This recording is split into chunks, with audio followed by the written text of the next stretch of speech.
news, sports, weather, business and finance, technology, culture and more. Tell us your story. Let's debate. Let's stand on issues. Let's defend democracy in Africa. On SBN Live. Sherix Broadcast Network. We lead, others follow.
Every time we win the fit, we set my innocent picking let it die.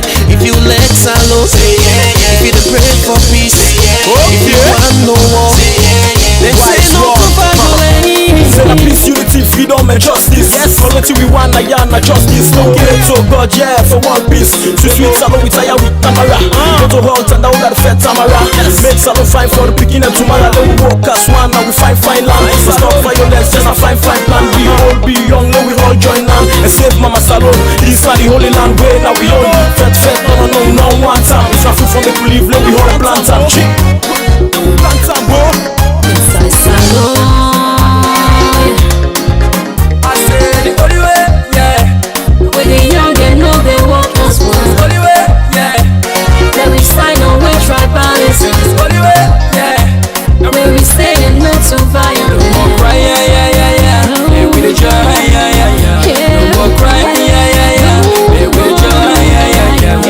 Salon, yeah. Mama, Sierra Leone, all we want now peace and love. Not to tell this for peace to them all. The politician not can use we youth from. Now peace and unity go fine for we all. Election not to feds and feds not to election. Vote for who that you want and cool the tension. One love, one blood, one Salon.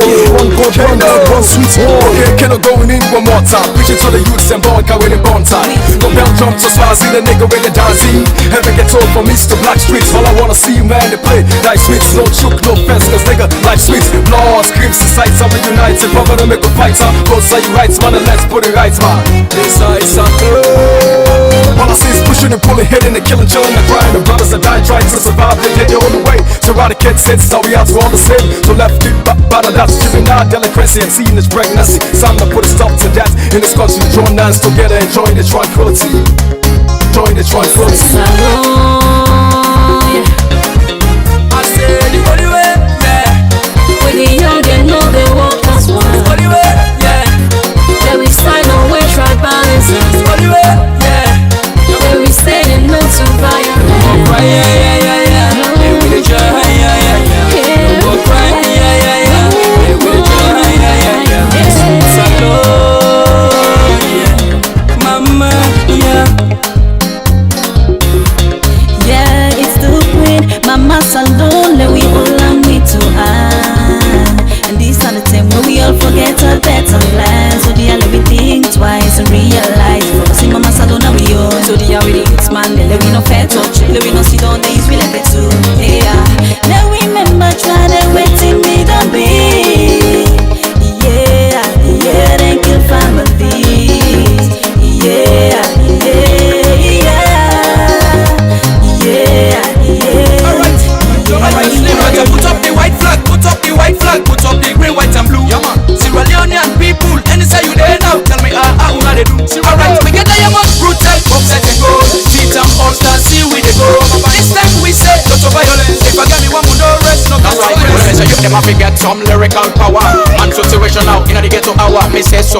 never commit no crime. Tell them for free, like we build we country fine. We full about color, now we still mama salute.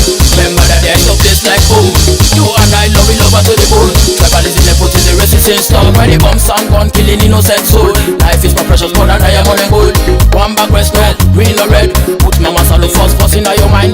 One bag rest green or red.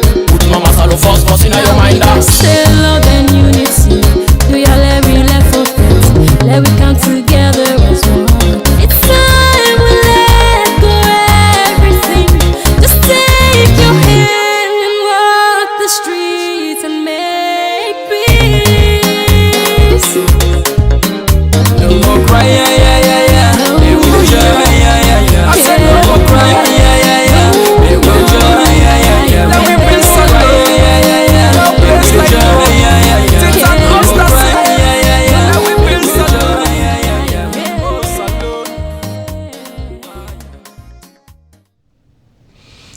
salute. All right, ladies and gentlemen, that was Save Mama Salone, of course, by various musical artists from Freetown, Sierra Leone. Of course, some of whom were, Hayden, Adama Bangura, K-Man, of course, and some of the guys who were featured in that video.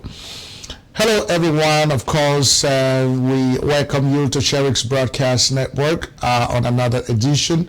And of course, if this is your first time joining us, we want to take this opportunity right now to officially welcome you to our broadcast network today.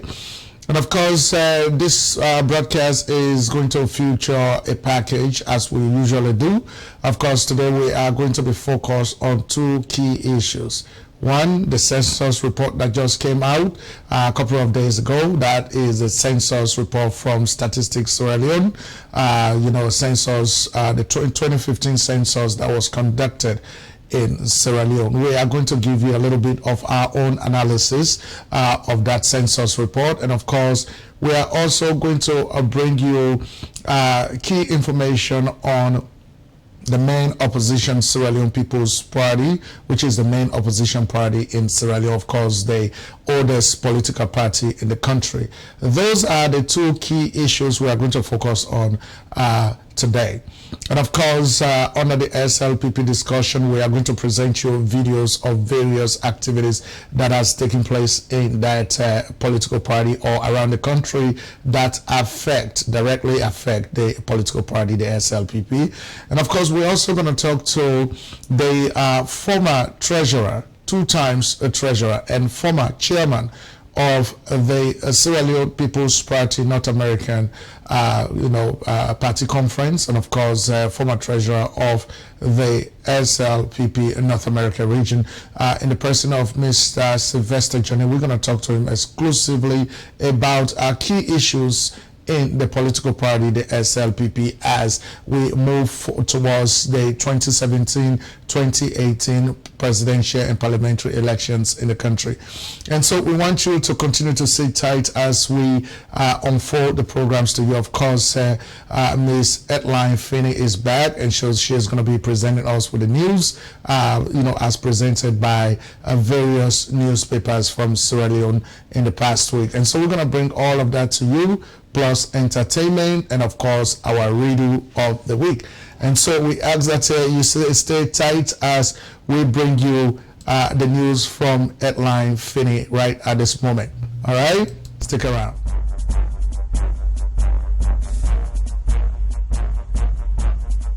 News, sports, entertainment and more from Sherix Broadcast Network. Presented by the SBN News anchor, Headline Finney. Hello everyone. Hello everyone, this is the SBN Weekly News Report, and I am Headline Finney. Here are the headlines. The New Indian Express says Sierra Leone's long-delayed census ignites political war.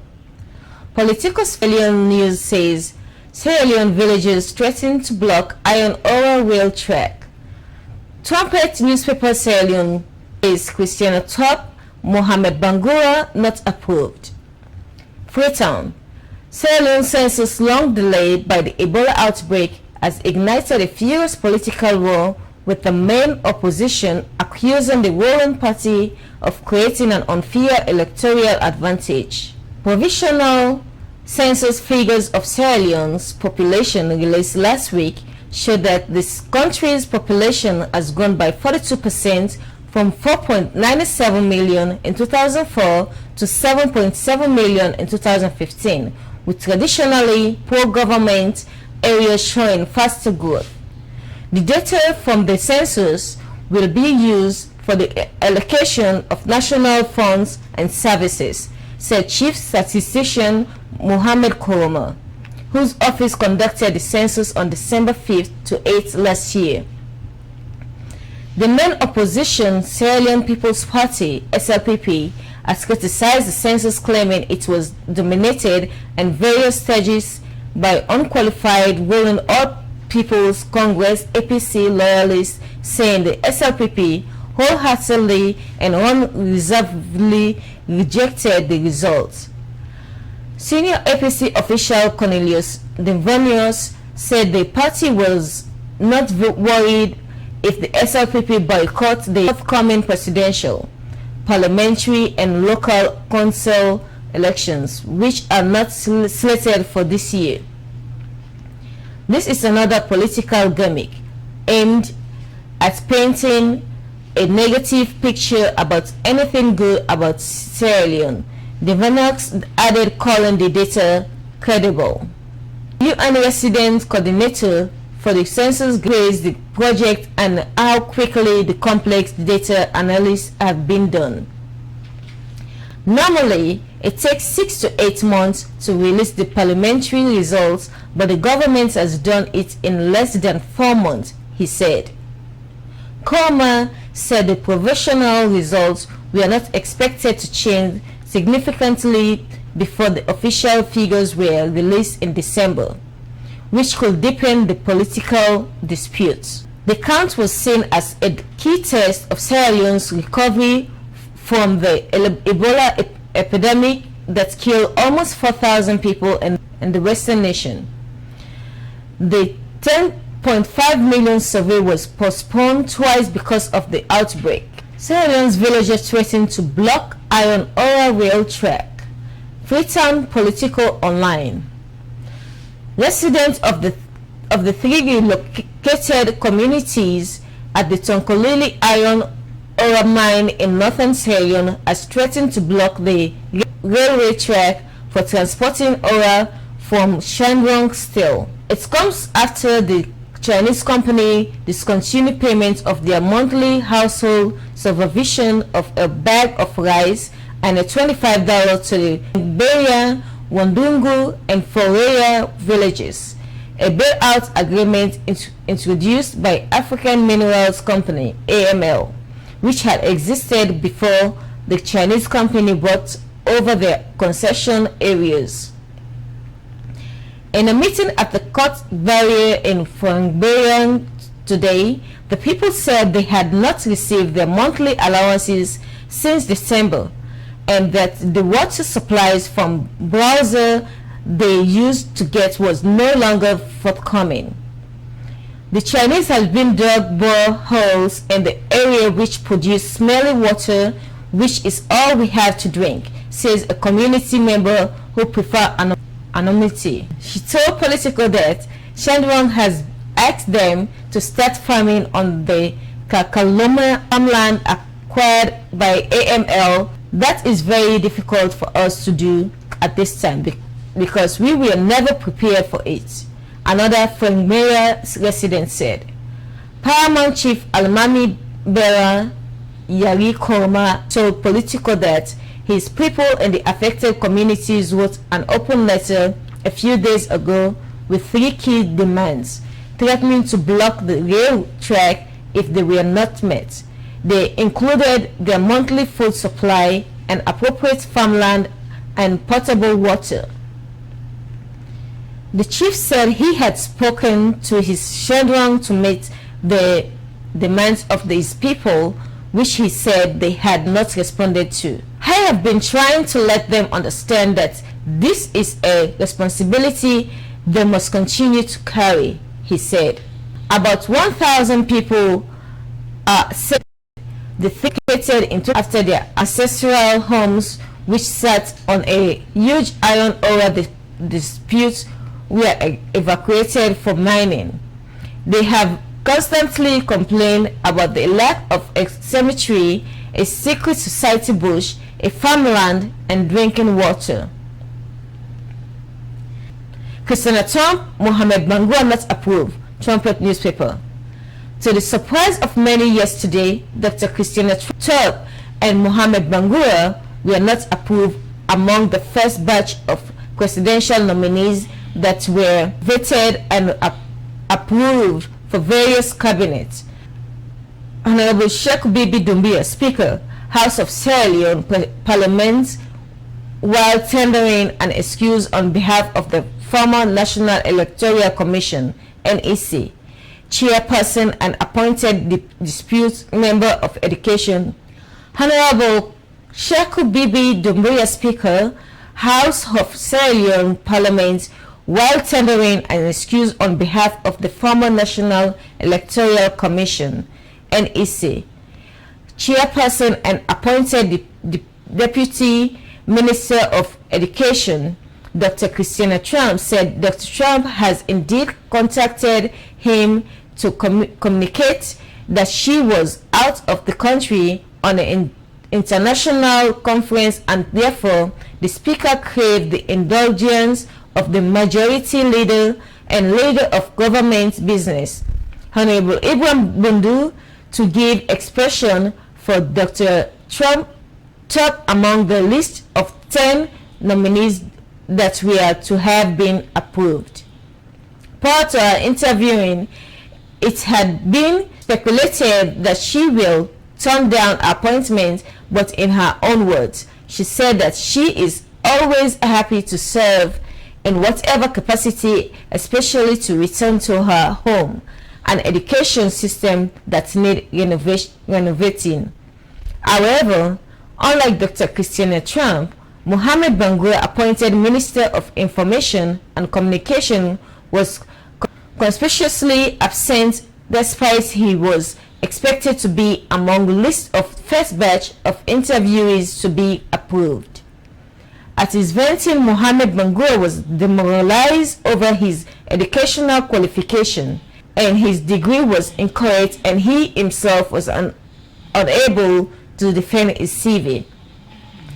Prior to his interview, there were protests as to the point that he contested election for presidency and thus his appointment was violation, but this was cleared as it was clarified in Parliament that Mohamed Bangura did not only decline to contest the election, but the petition against him claiming that he contested a presidential general election were misleading according to the Committee on Appointments and the Public Service, on the grounds that the law bars people that have contested general election under presidential election.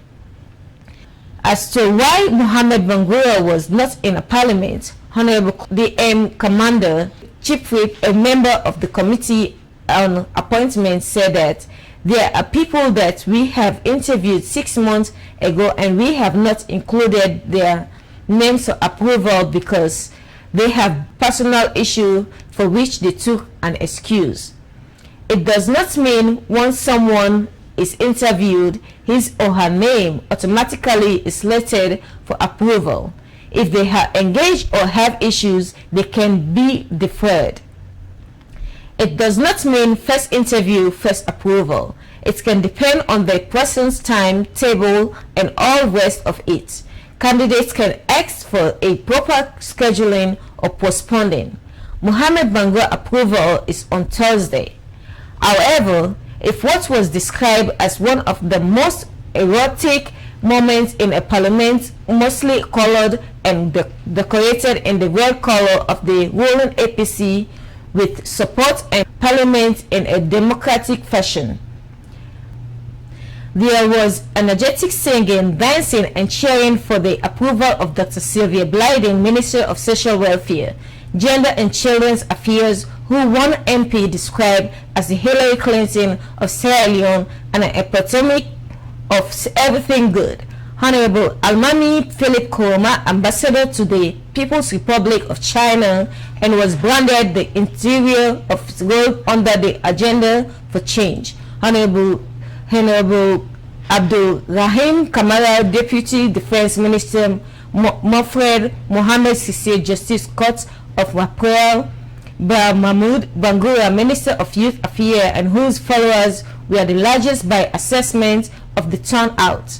Amid Kanu, Minister of Sport, Said Yaya Tennis, Minister of Tourism and Cultural Affairs, the Sidi Yaya Tennis, Minister of Tourism and Cultural Affairs. He was admired by many MPs that contributed for his role in the fight against the Ebola virus disease when he was the communication officer at NERC. That's the SBN news for this week. Thank you for listening. Now over to Ibrahim for the rest of the program. Hello everyone, this is the SBN Weekly News Report, and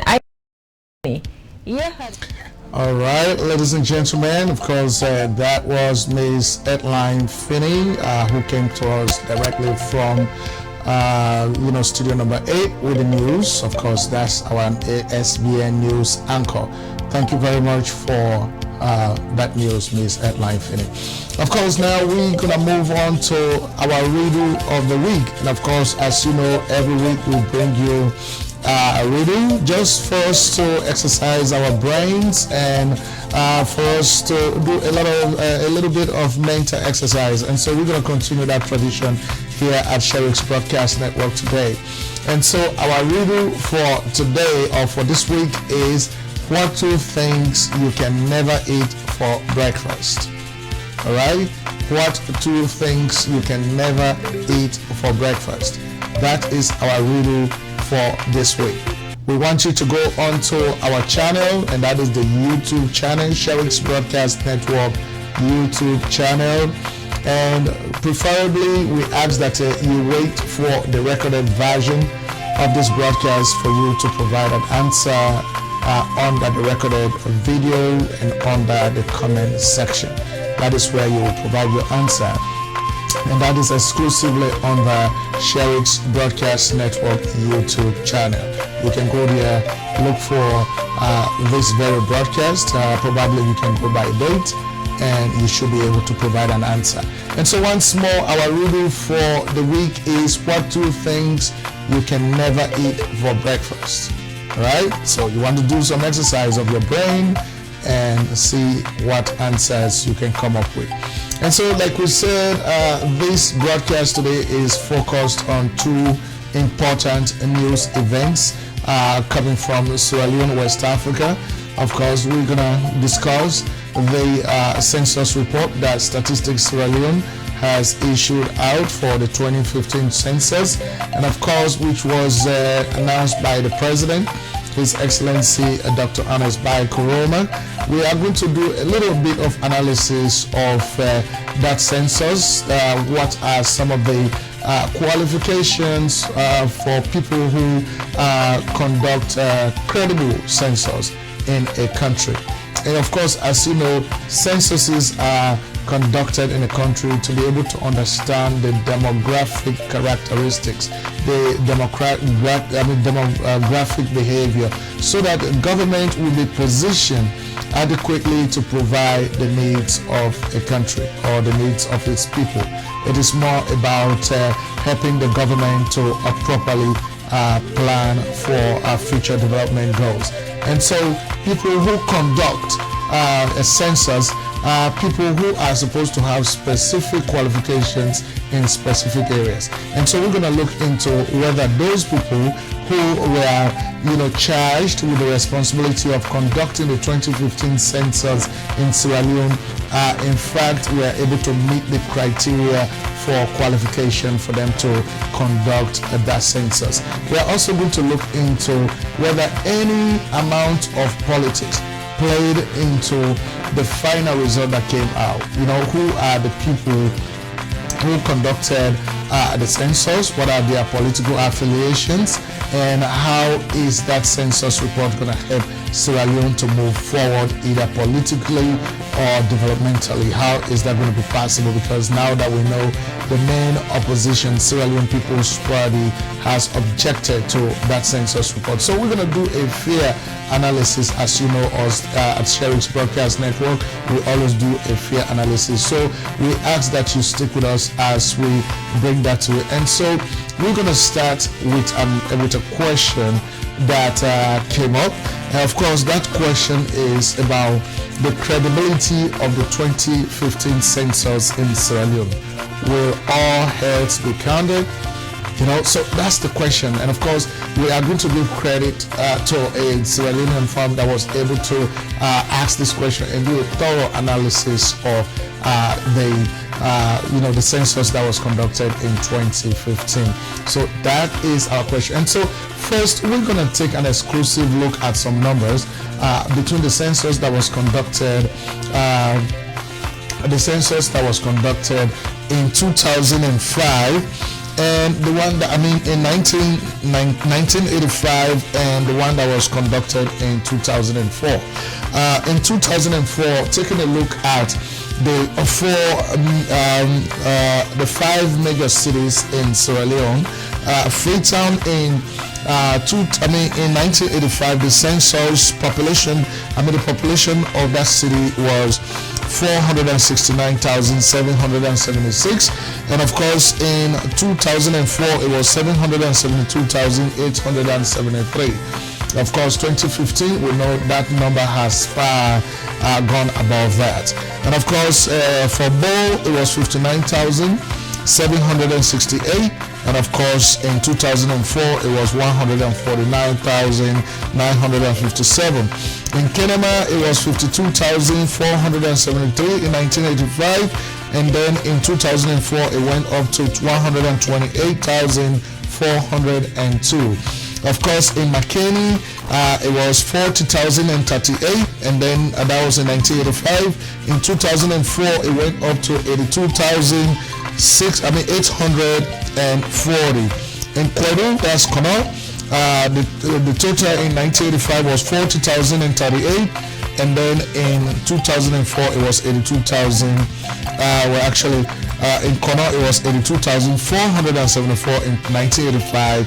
And then that number went down in 2004, probably because of the activities of the war, and so it came down to 80,025 in 2004.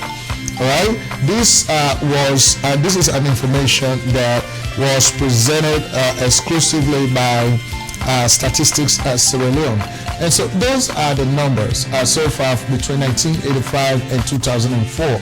And you should know that censuses are conducted in Sierra Leone in every 10 years. And so that was what the numbers were. And so moving forward, we want to take an exclusive look at the census management team at Statistics Sierra Leone. Who are the people who actually, are supposed to manage who managed the census, who conducted the census, who were the leadership in conducting the census. All right, so we're going to take an exclusive look at that as well. Now, looking at that number, we can say that the Director of Demographic and Social Statistics, he has a master's degree from Jalal University College. And of course, he has advanced, where according to the stipulations for people who are supposed to conduct statistics or conduct census in a country, what are some of the qualifications? So according to the benchmark requirement recommended by Statistics Sierra Leone Management Review Team, a person who is supposed to be in that position should have a master's degree in statistics, economics, mathematics or demography, not less than 10 years experience in statistical office. Now, but the person who was the director of the census that was conducted actually has a master's degree from Jalal University College in education. All right, in education, not in economics, not in maths, not in demography, and we do not know whether he has 10 years experience in statistical office of Sierra Leone or wherever. We do not know. Alright, next in command, principal statistician and head of demographic and social statistics section. He has a master's of education from Jalal University College, right? What are the qualifications according to the statistics office for a person who is supposed to be in that position? The qualification is supposed to be an advanced degree in statistics, in economics, in mathematics, or demography, and not less than 10 years experience in statistical office. Alright, so both men did not meet the criteria for holding that position, but these are the people who manage our statistics or our census. Next to the second in command is the Director, Data Processing and Systems Analysis. What is his qualification? Masters of Education degree from Jalal University College. What is the requirement by the Statistics Office? Advanced degree in computer science, statistics, economics, mathematics, or demography, and not less than 10 years experience in statistical office.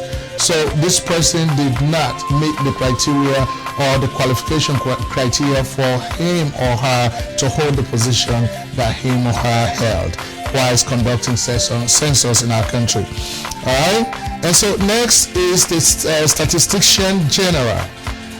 He has a master's degree in engineering, computer hardware from China, right? What is the expected or the requirement or the required qualification a person is supposed to hold to be given that position as director of economics?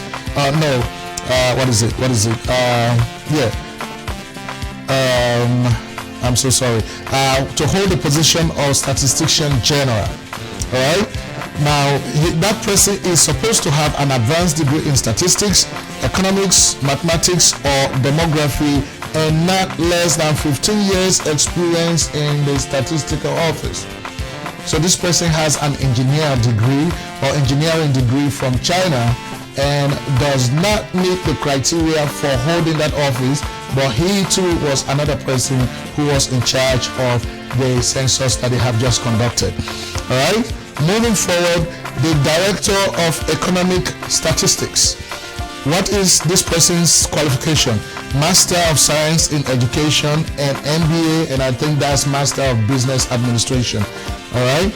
What is the requirement for you to hold that office that he is holding? You should have an advanced degree in statistics, in economics, mathematics, or demography, not less than 10 years experience in statistical office. All right. So I hope you guys are following me. There's a very obvious reason why we are bringing this to you, because we want to see that these people who conducted the census in Sierra Leone, the 2015 census in Sierra Leone, were actually qualified to hold the positions that we are holding to conduct a very important and sensitive census that will determine the future development of Sierra Leone. All right, so let's keep moving on. The next person is the Principal Statistician, Economic Statistics. What is his qualification? Master of Education. And what is the requirement for that person to be holding that position?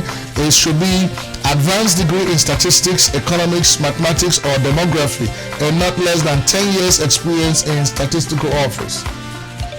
All right? Okay. Now, that person did not qualify either. All right? Okay. And then moving forward, we have the human resource manager. The human resource manager in the statistics office that help with all the human resource, activities and functions, has a degree, a master's degree in peace and conflict studies. All right. But what is the requirement for you to be the human resource manager at the statistics office in order for them to conduct census? The requirement is advanced degree in human resources or business administration with not less than 10 years experience in a reputable institution. This person has a master's degree in peace and conflict studies. There is no human resource qualification. why is this person the human resource manager in the statistics office? All right, so that is the other thing. And then the last but not the least is the director, censuses and GIS. Okay, this person has a master's degree in science, geography, information system. And what is the requirement for a person to hold the position he held? Advanced degree in statistics, economics, mathematics, or demography with extensive knowledge and practice in GIS with at least 10 years experience in statistical office. All right, and so let us see where all of these people came from. Let us see where all of them are from. They are all from the Northern Province. All right, and so for those of you who don't understand, the current political stronghold of the current incumbent government is Northern Province. And so you can see that all of the people who conducted this census are from Northern Province. So we are going to continue to ask the question as to whether this census is even credible. Is it a credible census? Is the result of this census something that we can go by? Is this something that we can accept? Is the main opposition Sierra Leone People's Party right to object to this result? And so we think that maybe there is a political thing added to this. So let's keep moving on. All right. So we're gonna move on to the other. We're gonna move on the other district census officers. All right. We're gonna move on to the district census officers. Bear with me as I try to pull this information. All right, we're not going to go to the distribution yet. That is all not relevant right now. All right, just bear with me, ladies and gentlemen, as we try to get this information. Okay, so we have the district census officers.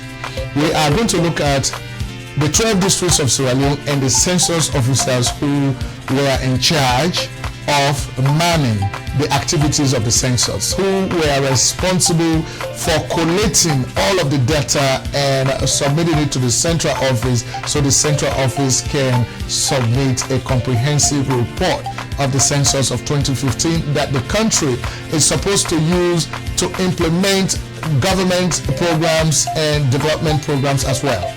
All right? Okay. And so looking at your screen right now, you can see that we had Sheku S. Tawari for Southern Province, who manned the Pujon district. He is a member of the APC parliamentary candidate. He was a APC parliamentary candidate constituency 87 in the 2012 elections. So this person is a member of the incumbent political party. All right. Then we have Michael Kefara, Southern region. He was in charge of Bunt district. We do not have any information about his background, so we're going to leave that alone. Mohammed Lee, Southern region. He was in charge of Moamba district. No information on his background. Raymond Saidu, Southern province. Bo district, he was in charge of that. He was the APC parliamentary candidate in constituency 73 in the 2012 elections. All right. And then we have James S. Kanu for Northern Province, Tonkolili District, of course, and he is the APC chairman for constituency 63, Tonkolili District. We have Mr. Mohammed S. Kamara, Northern Province, Port Loko. He was in charge of that area. Contested for APC parliamentary symbol for constituency 49 in the 2012 parliamentary elections. All right. You have Sana Samura, Northern Province. He was in charge of Konadugu District, and he is the former APC District Party Chairman in the Konadugu District. Mr. Sheka A. Kamara, hold on a second. Mr. Sheka A. Kamara, he is from the North. He was in charge of Kambia District. He is the APC Senior Party Official from Kambia District. And of course we have Mr. Emmanuel T. Bokari, Eastern Province. He was in charge of Kenema District. He is English teacher at Anzaru Islamic Secondary School and APC activist. Right? We have Simeon T. Sambi, Eastern Province. He was in charge of Kono District. He is an APC Deputy Organizing Secretary, Kono District. Alright? And so Andy B. Musa, Anama, Salu Kamara, and Mr. Santigi Sise for Kalaho, Western urban and Western rural, we don't have any specific information on those people. But according to all of the analysis that you have seen, it is now very much established that this was just an APC game plan. It was something that was conducted purely with the intention of the incumbent government to inflate numbers, to inject politics into the entire census, so that at the end of the day, when the voter registration is conducted, they can say there are so many people in the north more than in the southeast, or when in fact they are about to implement development programs, it is easy for them to say that we are going to implement this program, that program to these areas because of their population. So you can see that it was not a fair distribution of what the country is supposed to do. So basically, this was a gimmick. And so, ladies and gentlemen, we want you to take a look at those numbers. If you are looking at the recorded version of this video, it is good for you to reverse it again and really look at what we have presented. These are not lies, these are not made up, these are facts. There is no made up thing here. These are facts. These are the people who conducted our 2015 census that the government is compelling us to rely on their report. First of all, they are all not qualified to man the offices that they man in the statistical office. And secondly, they were all appointed based on party line. They were all appointed because they were either affiliated with the APC or they are strong members in the APC. All right? So it was all politics that played out. But anyway, we're going to have to move forward. And in moving forward, the next topic we're going to talk on today is the Sierra Leone People's Party. That is the main opposition party in Sierra Leone. That is the oldest political party in the country. And so we're going to go now and talk about the Sierra Leone People's Party exclusively. So stay tuned to our broadcast. All right?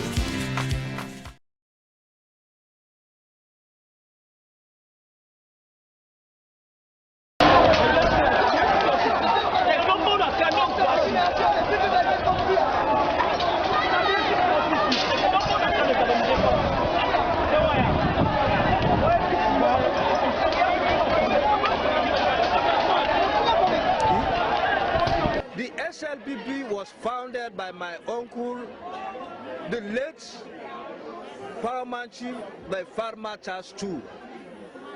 And not only you, in 1951, he called all the Paramount Chiefs them, who have been there in Akambia district, including my own father. Now he lead the delegation, the Kambia delegation, would then go form this SLPP on the 27th April 1951. The SLPP originally na party for the countryman. When Sir Beresford took be introduced that constitution, what bring the protectorate and the colony for let it be a unitary state.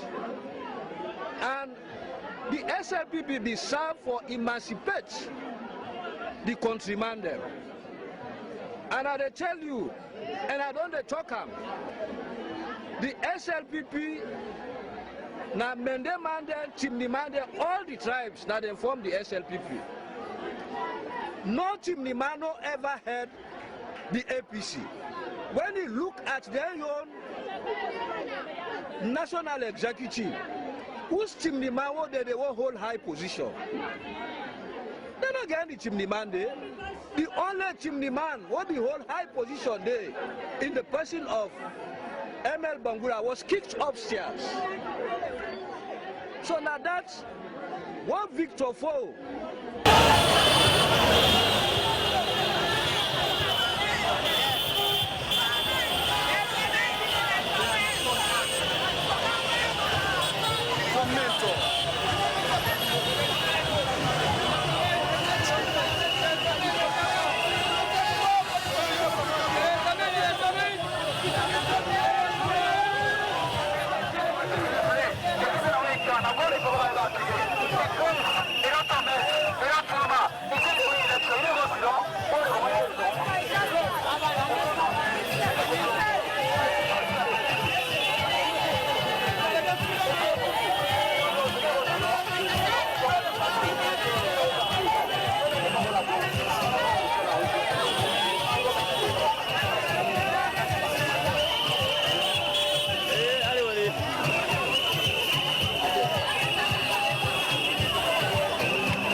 How you do?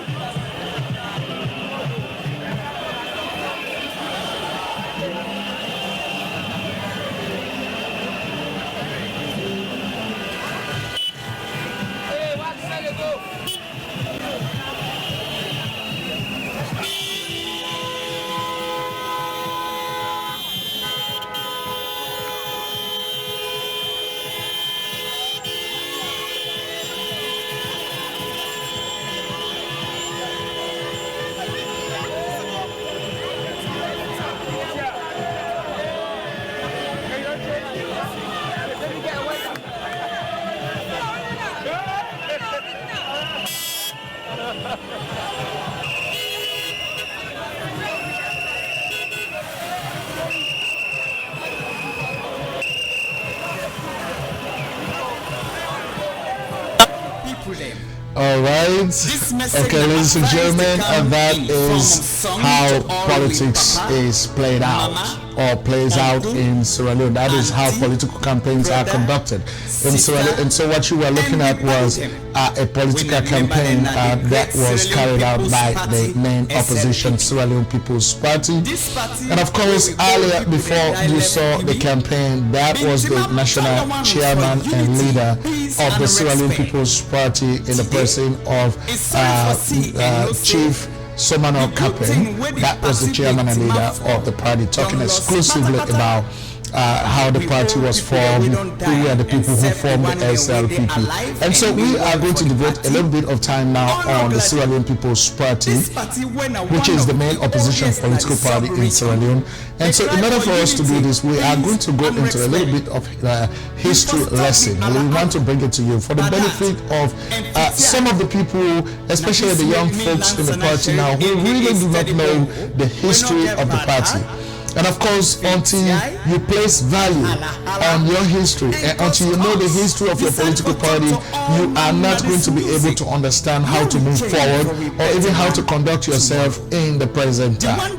So we see it as very vital for us to bring you some historical lessons about the Sierra Leone People's Party, how the party was formed and what happened to the political party. And so people understand that this is the kind of political party that they are members of. Alright? And so the Sierra Leone People's Party is the oldest political party in Sierra Leone and one of the oldest political party in Africa for that matter. Alright? It was founded on April 27, 1951. Of course, that may be the reason why Sierra Leone's independence was actually on April 27, 1961, 10 years after the SLPP was founded. Alright, because it was SLPP that led Sierra Leone into independence. Okay, now what are the concepts upon which the SLPP is founded or is based, right? SLPP founded SLPP on the basis of conservatism and democracy. Right? These are the two concepts. These are the two fundamental concepts of the SLPP as a political party. So if you are a member of SLPP and you do not know this, then it is good for you to now go and really look up the definition of conservatism and democracy and try to conduct yourself in those two concepts, because those are the two concepts upon which the SLPP runs as a political party. Okay, so now moving forward, we want to bring you a historical perspective of the party. All right. Next. All right. And so the SLPP, as you can see, let me just do a little introduction of the picture that you are seeing right now. That picture that you are seeing right now is Queen Elizabeth II, who is the Queen of the Commonwealth. She was in Freetown, Sierra Leone in 1961. When Sierra Leone went to independence, and that was her first visit.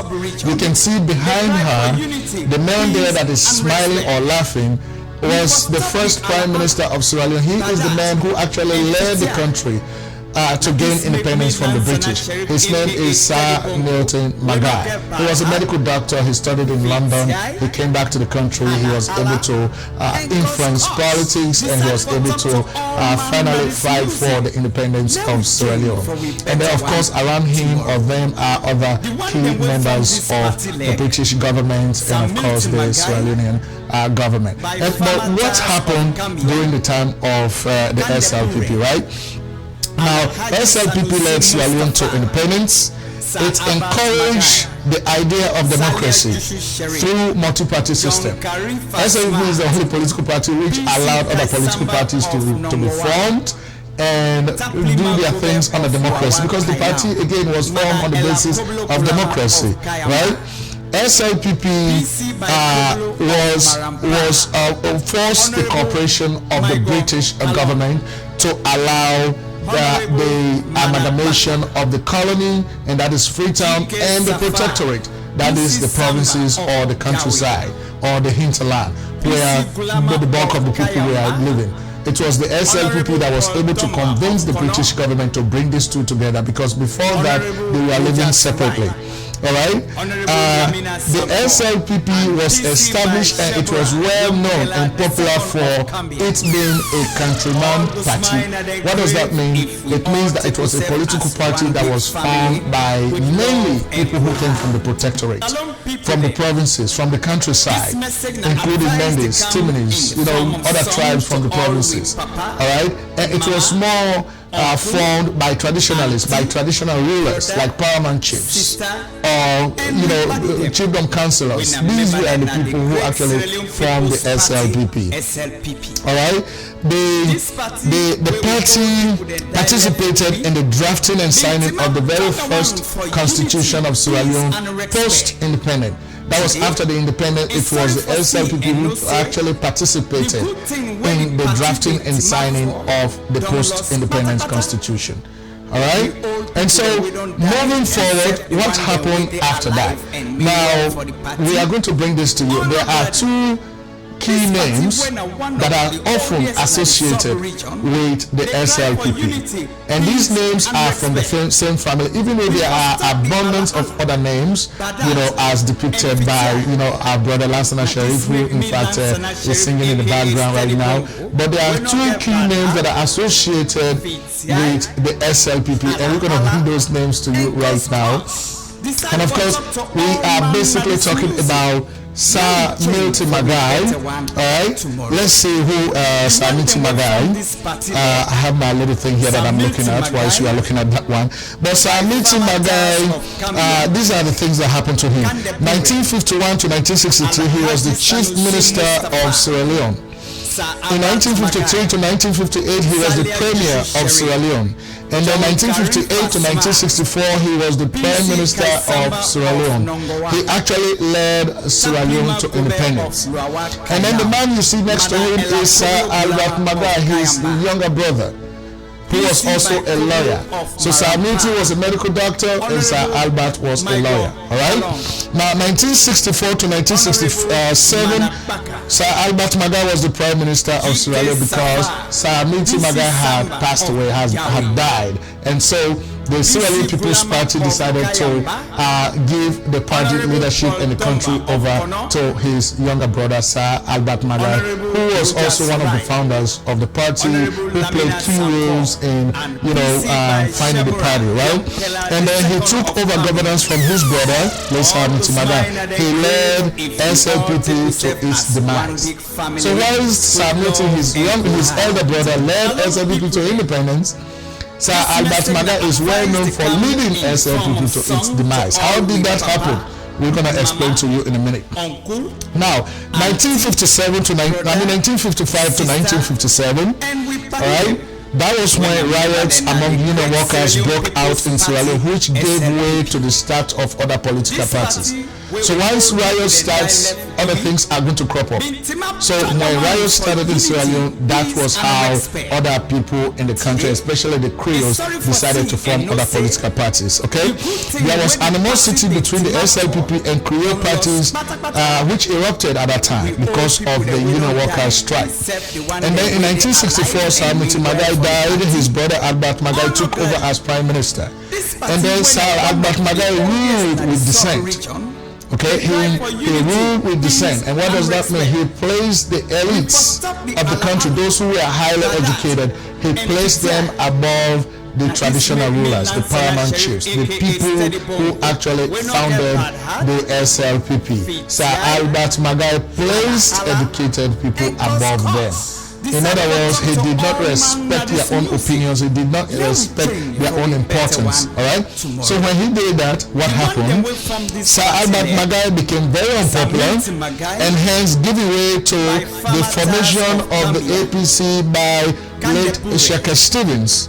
And in 1957, the APC won elections.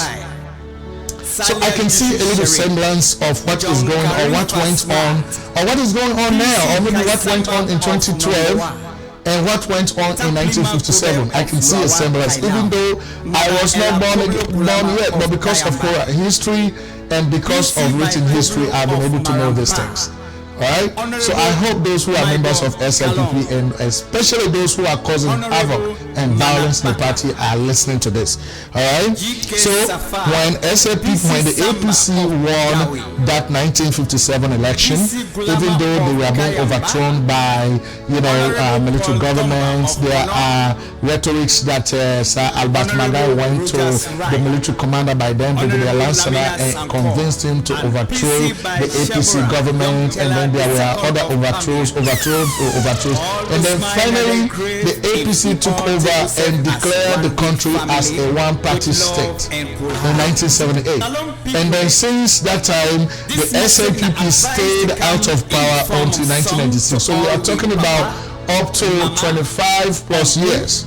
The SLPP was not in power in Sierra Leone at all because of their own actions or because of the actions of Sir Albert Magai. Alright? And so we're going to move forward. Now, SLPP is going to come back to power in 1996. How is that going to happen? Alright? So, I am looking at my little thing here, so you have to forgive me as I'm okay. So in 1996, the people overwhelmingly voted for the SLPP in a proportional election that was conducted by the National Electoral Commission, headed by Dr. James Jonah, who is also a Sierra Leonean, but who worked for the United Nations at that time. And so the people voted for a late Alhaji Dr. Ahmad Jankaba. He ruled from 1996 to 2007. He was the president. He actually helped the country to get out of the 11 years of brutal civil war, because there was a civil war that started. But anyway, on March 23rd, 1991, the Revolutionary United Front, headed by late Fode Sebana Sanko, started a civil war in Sierra Leone, a civil war in which thousands of Sierra Leoneans lost their lives, thousands of Sierra Leoneans lost their limbs, and in fact, if you have watched Blood Diamond, the story of Blood Diamond is based on this war that was waged by the RUF, headed by Fode Sanko. Alright? And the reasons that Fode Sanko gave for waging that war were corruption, extreme poverty among Sierra Leoneans. It came to a point when Sierra Leoneans could not even afford food to eat. They could not get their children educated. Teachers couldn't get paid. There was so massive corruption. And so Fode Sanko decided to wage a civil war.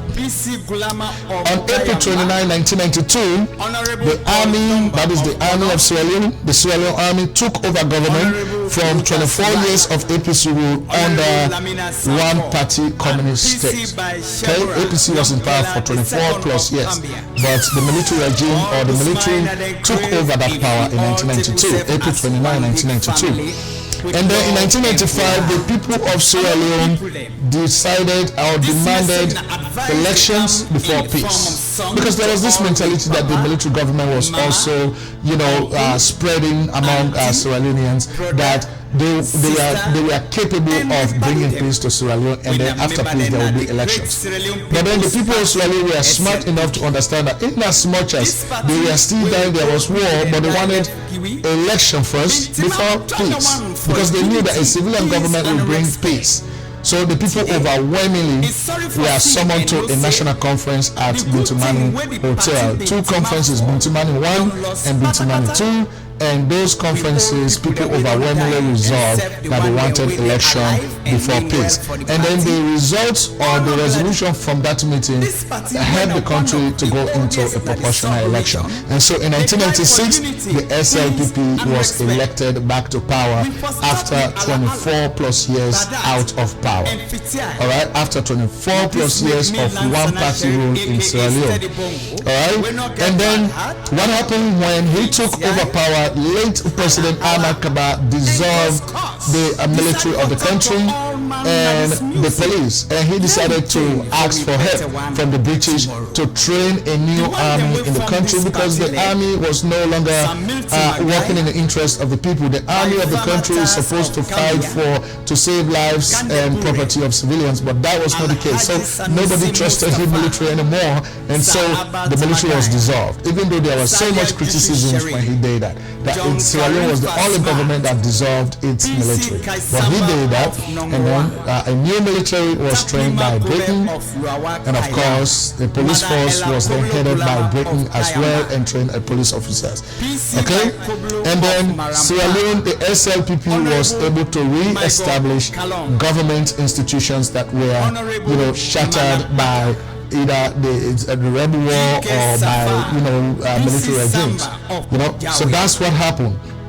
All right, and so after that, what happened next? All right, now in 2005, I can say, just give me 1 second, I'm gonna have to bring you to all right,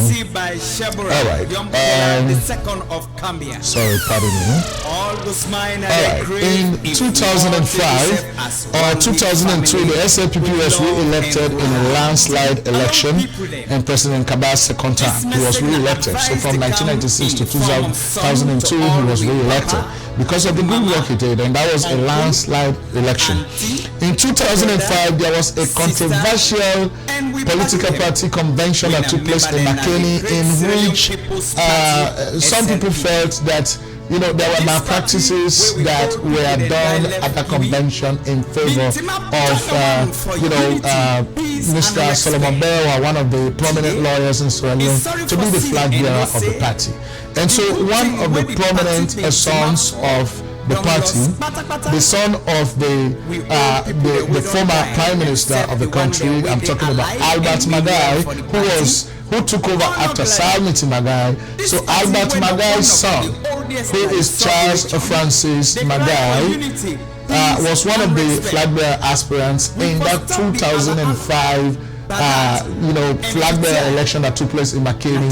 He became enraged, he became very upset, and he decided to leave the party and form his own political party.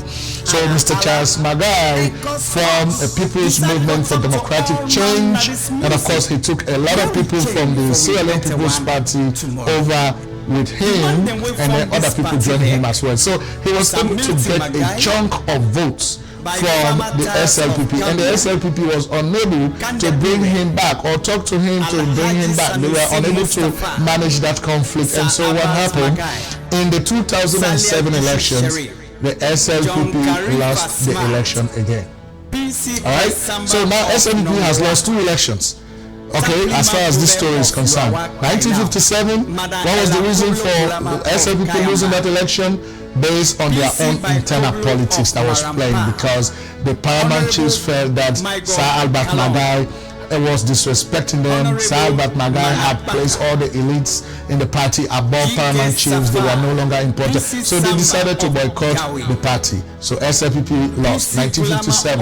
2007, SLPP lost. Why? Because the people felt that the wrong person was chosen to be the flag bearer, because there was so many sentiment that Mr. Bewa, who was chosen, was not even an active member of the SLPP. He belonged to another political party, but then he came over when Tigankama won the election. He made him the Minister of Justice, Anthony General Minister of Justice. So that was when he started participating in the SLPP. So some seasoned SLPP people thought that it was a disrespect to them again, and so Albert Magai's son, Sir Francis Magai, also formed his own political party, and which led to SLPP losing that election. And so when that happened, what happened next? And then we're gonna keep moving on, right? I hope you guys are following me as I bring this history to you. And so what happened next was in 2012 was the other election, right?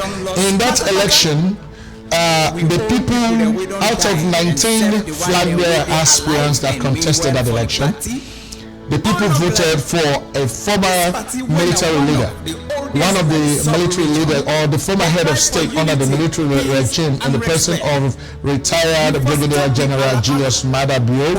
The people voted for him, and he was the presidential candidate of the party in 2012, even though there were a little bit of controversy around him as well, especially because of the behaviors of his supporters, who were intimidating other candidates or delegates who voted in that election. But anyway, he was the legitimate presidential candidate for the SLPP in the 2012 elections again.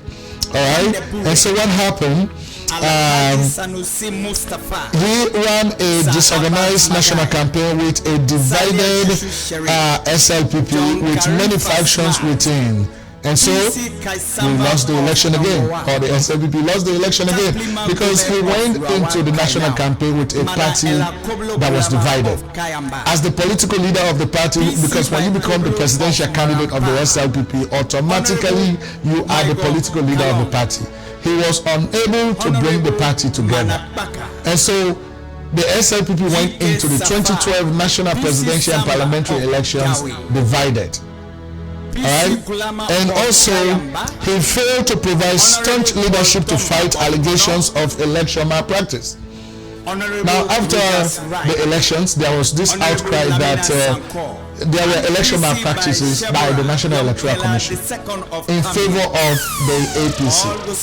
But as the political leader of the party, he was unable to fight for the rights of the people who actually voted for him. He was able to fight to unravel, to uncover the so-called election malpractices. The lawyers the lawyers of the party delayed until after the deadline, because you are supposed to file a complaint or a lawsuit in the courts of Sierra Leone 10 days after the national elections when the election results are announced. You are supposed to file in your case. The lawyers waited until after the deadline, and so the case was thrown out of court.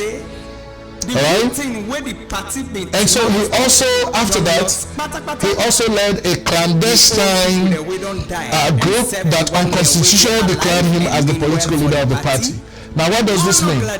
According to the constitution of the SLPP, when you are a presidential candidate, you run in a national election for president of the country, and if you happen not to win that election, automatically you become an ex-officio. What does that mean? You are still a very important person in that party, but your job as the presidential candidate of the party ends at the time when you lose the election. So when Julius Maada Bio lost the election, he refused to accept it internally within the party. Even though he accepted it externally, but internally within the SLPP, he refused to accept it. And so there was a meeting called by the National Executive Council of the SLPP to discuss the way forward for the party. In that election, one of his supporters, who is now late, publicity secretary, national publicity secretary, the person of late Mr. Musa Tambasam, put a motion on the floor suggesting that Mr. Julius Madabio should continue to provide political leadership in the party because there is a case in the courts. And so, whilst he was in that meeting, retired Brigadier General Julius Madabio could not get up and say that was a violation of the constitution of the party, but he sat there and the resolution was passed. And now so many people say that resolution is one of the main reasons for the internal conflict that is currently going on in the Sierra Leone People's Party. Alright? And so the financial backbone of the SLPP, which is the SLPP North America, also feel resentful against retired Brigadier General Julius Madabio because during his national campaign they pour in money into the country to the tune of over $120,000 US to help with the national campaign. But this man could not say 2 words to the people or to the members of the SLPP North America. Thank you. He could not say that. So they feel resentful, they think he is ungrateful, and they don't think he is a good leader in the party. Alright? So these are the issues in the party, and these are some of the historical facts. You know, what we have presented to you, even though some of them are history, but they are based on facts. They are based on reality. They are based on things that actually happened. They are based on realistic events that took place in the SLPP from 1951 until 2012. Alright? So that is what is going on. So right now, SLPP is the main opposition political party in the country. It is the party that is in the main opposition. And so the incumbent government, which is in position right now, which is a government formed by the All People's Congress or the APC, has taken a series of decisions in the country that are either unconstitutional or are unprocedural. And so people now begin to ask the question as to what the main opposition Sierra Leone People's Party is doing to stand against some of those decisions democratically. And so these are the questions that we put to the former treasurer, 2 times treasurer of the Sierra Leone People's Party in North America, and of course the former chairman of the Sierra Leone People's Party North American Party Conference, otherwise known as the Speaker of the House. He's a young man but very influential in the party, well connected, well informed. We are talking about no other person but Mr. Sylvester Johnny, who is resident in California, provided leadership in the party. Also, at some level, he is the former 2 times treasurer of the party. He is the Sierra Leone, he was the former chairman of the Sierra Leone People's Party North America Party Conference, otherwise known as the Speaker of the House. And so that is the man that we are going to talk to right now. I just want to give us a minute, and we're going to bring Mr. Sylvester Johnny live in the studio to talk to us about the SLPP today. All right, so stick around with us. The SLPP was founded by my uncle, the late Paramount Chief by Farmer Charles II. And not only you, in 1951, he called all the Paramount Chiefs them, who have been there in Akambia district, including my own father. Now he lead the delegation, the Kambia delegation, who then go form this SLPP on the 27th April 1951. The SLPP originally na party for the countryman. When Sir Beresford Chook be introduced that in constitution, what bring the protectorate and the colony for let it be a unitary state. And the SLPP be served for emancipate the countryman them.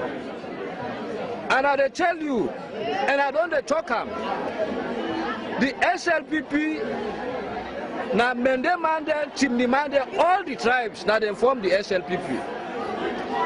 No Chimni Mano ever had the APC. When you look at their own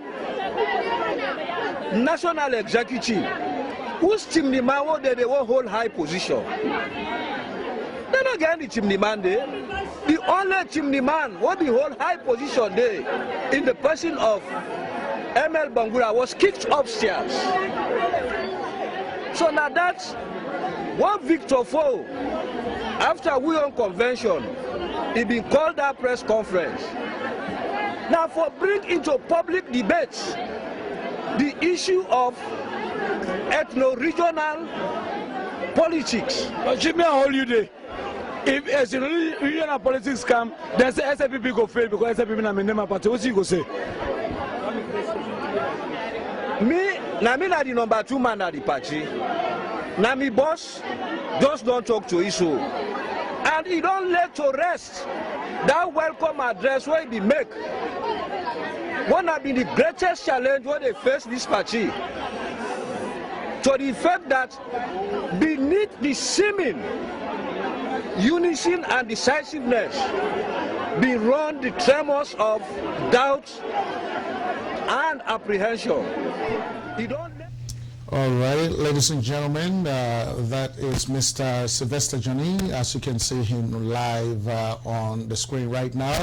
Mr. Sylvester Johnny, as we have introduced him, is a key member of the Sierra Leone People's Party North American branch. He has held several positions, and he is well connected in the party. He knows a lot about the party. And so, discussing the issues in the party, we are now going to talk to Mr. Sylvester Johnny, live from California in the United States. And Mr. Johnny, how are you doing, sir? I'm doing pretty good. All right. And so, Mr. Johnny, we decided to invite you here to talk to us exclusively about the Sierra Leone's oldest political party for obvious reasons. One of which is that you have served in key positions in the most times about issues in the party, you actually stay very neutral. You are just focused on the issues in the party.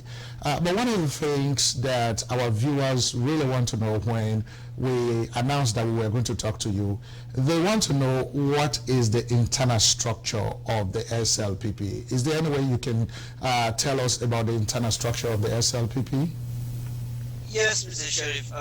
First, I want to tell you thanks for giving me the opportunity to share my views about my beloved SLPP. Right. And I'm more than willing to provide as much information as I possibly can. But for you in this party, you really need to understand very well what is the structure of this party is. The highest body na this the SLPP na the party conference, where they meet periodically. And a day they get all the stakeholders and for make crucial decisions. The next other body now the National Executive Council, where it comprise of the national officers and parliamentarians and some people that we don't serve in this party before. And of course they also get the National Policy Council, where now the group and the wiki come together for come up with policies where the party get for pursue, especially when we come by election. Right. Yes, also the Parliamentary Council. We also get the regional structure. We also get the districts. We get the constituencies. We get the zones. Right. And then apart from that, we also get diaspora regions and branches where they fill in. Mm-hmm. And for you want to understand the structure of the party very well, I would advise anybody for you go look at the 1995 National Constitution. They talk a little bit about the structure of the party and the different people that way they make up that. But in summary, the highest body na the party conference, and then the lowest body na the zones. So and again in between that you get in different parts of the party as well. And so many times we can hear them talk, say, Sierra Leone People's Party North America region.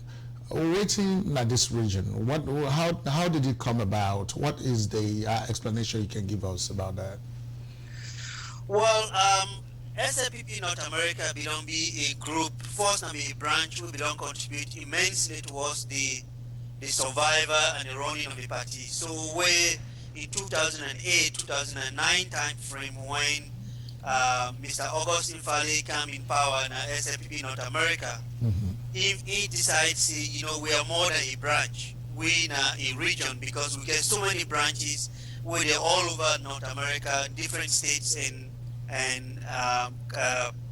Canada.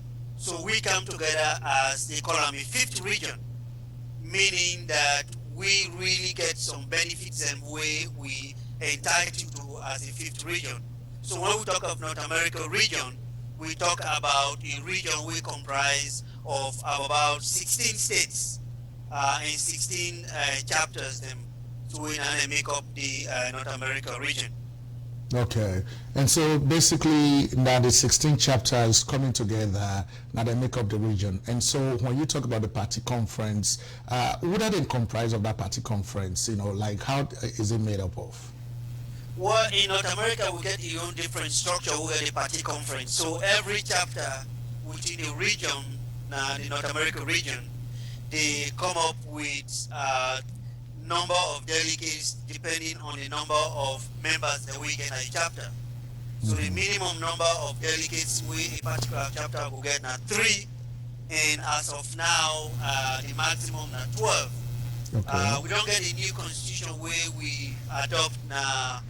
Houston, we get to make some changes to how that then will come about. But as of now, it really based on the number of members that way you get. We able to determine the number of delegates where you get. All right.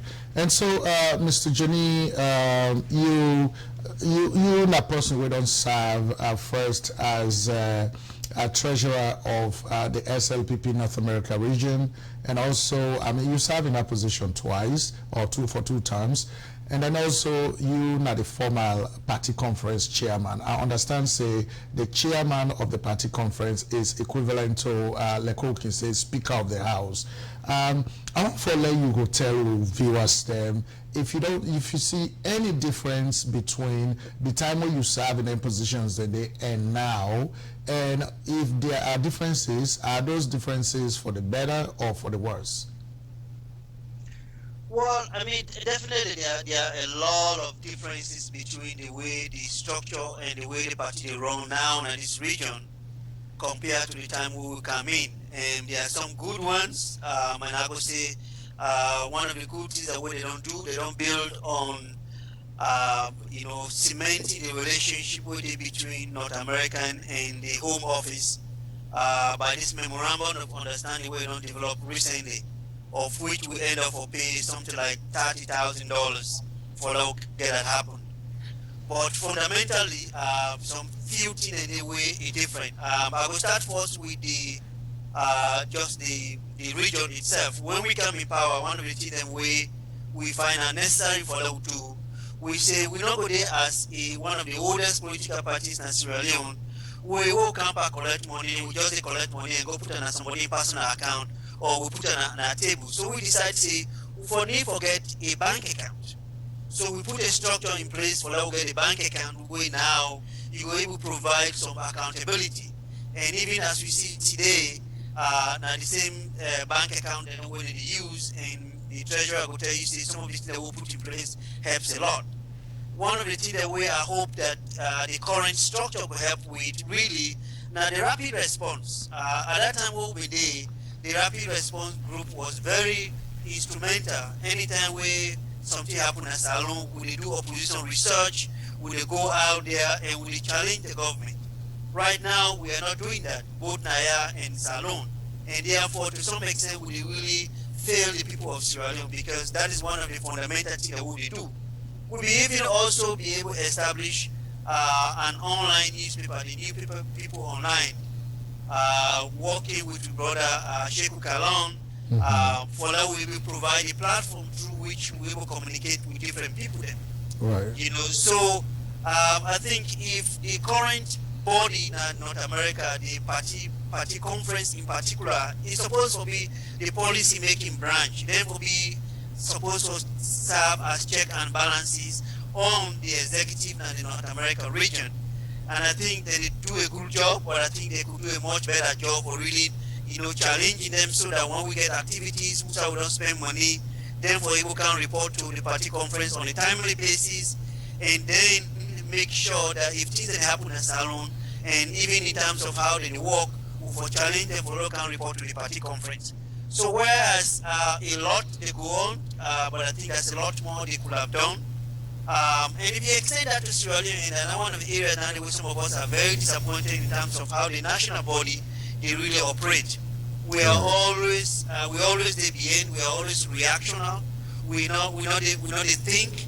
And maybe I will talk a little bit about the census we just done, some of the pitfalls, some of the things that we don't do wrong. And I hope so we will learn from that and prepare for registration of members, making sure that we put the internal structures in place so that we will serve as the opposition party who really truly supposed to be.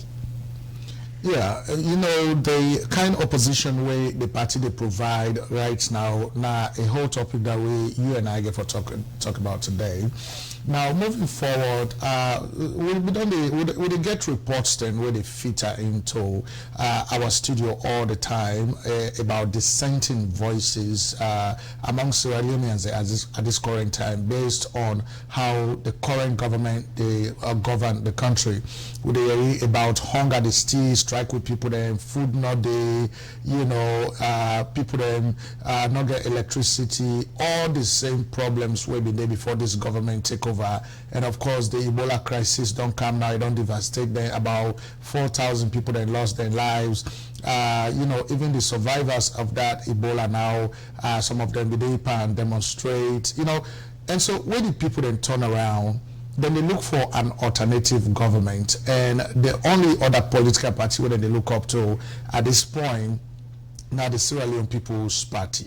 But then when we look at this same Sierra Leone People's Party, we see the party in Slpp struggle with internal problems there, internal conflicts there. So the question to you, Mr. Johnny, based on the positions that we don't hold at the party and based on your knowledge of everything where they go on, do you think that SLPP don't position itself for provide governance to the people of Sierra Leone in 2018? Well, Ibrahim, to be very honest with you, this is one of the greatest disappointment because some of us we really join this political party here because we feel we will make a difference. But we have really failed the people of Sierra Leone. This is now an opportunity for them to really seize upon because the APC government, they are about to enrich themselves. They just want to make themselves rich. The road, and when they make a poor quality roads, you need to go with them road that we don't make around Chuyanda for see how dangerous it is. And you see the Ebola, how they confiscate the money where people have been put together. But we have not made the best use of those things. People are crying. People want an alternative. I think if one of the things that we, as Chief Sumanabi can talk to in North America, we are facing really hold ourselves responsible, is that we don't really feel, as we mentioned, the opposition research we're supposed to do. This party, they're so much divided along flag bearer groups to an extent that we know they concentrate for now really look at the issues that we need for address. We are always reactional. Look at this new political party where we don't come. Now in they take the position what we need for take. We need to begin to research and make sure, similar to if you look at the UK situation, for example, we have a situation which I then get different individuals who don't put assigned to different ministries. We are an educated group of people. If we don't come up with a situation which I will say, we get one person who say we don't assign you to Ministry of Finance. You go look at what did happen, so that we go able to educate the people and tell the people and say we're not a government in waiting. But the national executive, and maybe there will be an opportunity for that to talk a little bit about down there as well. Now it's also not really fair because all the national executive don't care about now which flag bearer they support. Everybody in a flag bearer camp. Nobody really looks at the big picture. Everybody they look suspicious. Anytime you bring something which is of good use, then they come and they think we say now flag bearer issues. But I think say we don't fail the people of Sierra Leone. But it's not time, it's not lost. There's an opportunity for us for that way we really regroup and make sure we prove to the people of Sierra Leone that we now a government in waiting. That will get people that will get a whole lot of experience where they will make a significant difference in the life of the people of Sierra Leone. Right. And so one of the reasons where people they give for the kind of thing where they happen at the country, I mean at the party specifically, now the party in internal democratic process, wherein you know, people that came, just like how they talk about the flag bearer issue, you know, like the last National Executive Council election will take place, you know, we see who saw a flag bearer, former flag bearer aspirant or presidential candidate in the person of Julius Madabio openly declaring for a particular candidate. And so when that candidate they win, people then think say now Julius Madabio in agenda that candidate get for continue. And so all the other people that will be there now the other side themselves just relax. They're not able to do anything. So you feel say the current internal democratic process inside the SLPP responsible for some of the years so where they go on at the party? All right, so I think say we sing for don't lose Mr. Johnny, but we'll bring come back on. All right, guys, hold on.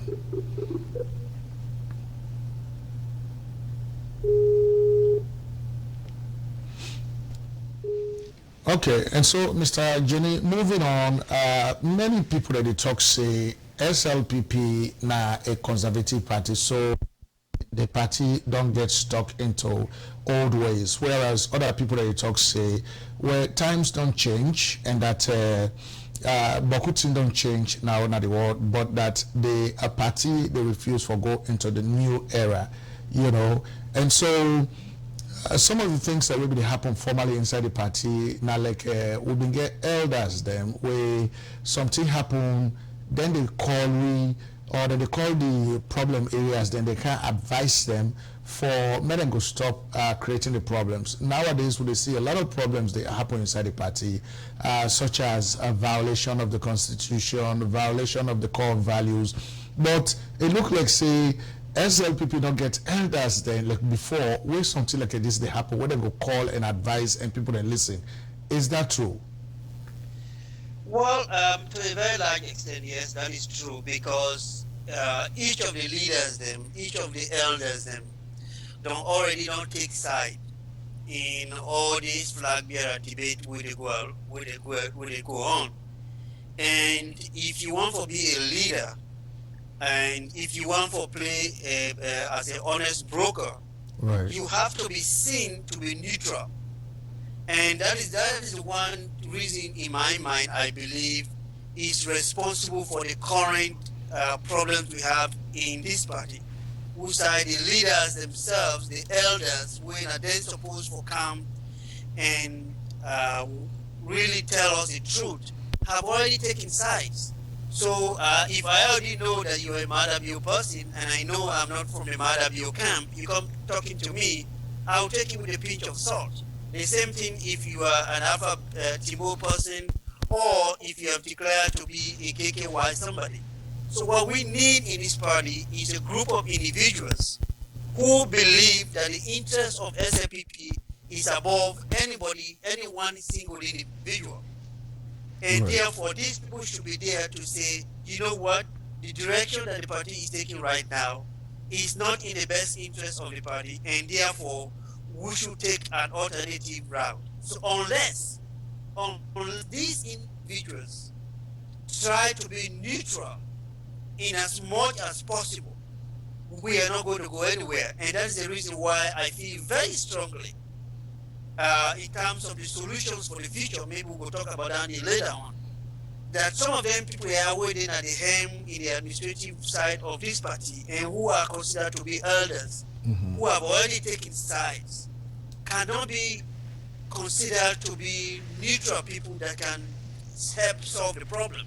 We need to have maybe another group of individuals that really can solve this problem. And I have seen situations where Reverend Domba and others have made tremendous effort to solve some of these problems, but yet still we can't even get some of the key individuals to come to the table and discuss the very issues that are responsible for our current situation. But you know, Sylvester, many people that they talk say the party that a political party will get a constitution, will get rules and regulations, and that the reason why people that they elect an executive of a political party like SLPP, now because they want the way the party they elect into those positions, then trust them for able for carry themselves in a way where go able for uplift the party.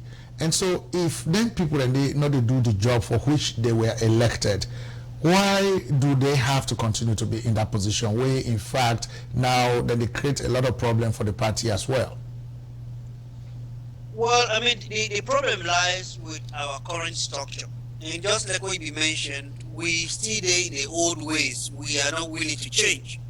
If you have a situation whose side, the person where they head the National Executive Council, when are they, those decisions are supposed to be made, now also head of the national officers, the people that they run the day-to-day administration.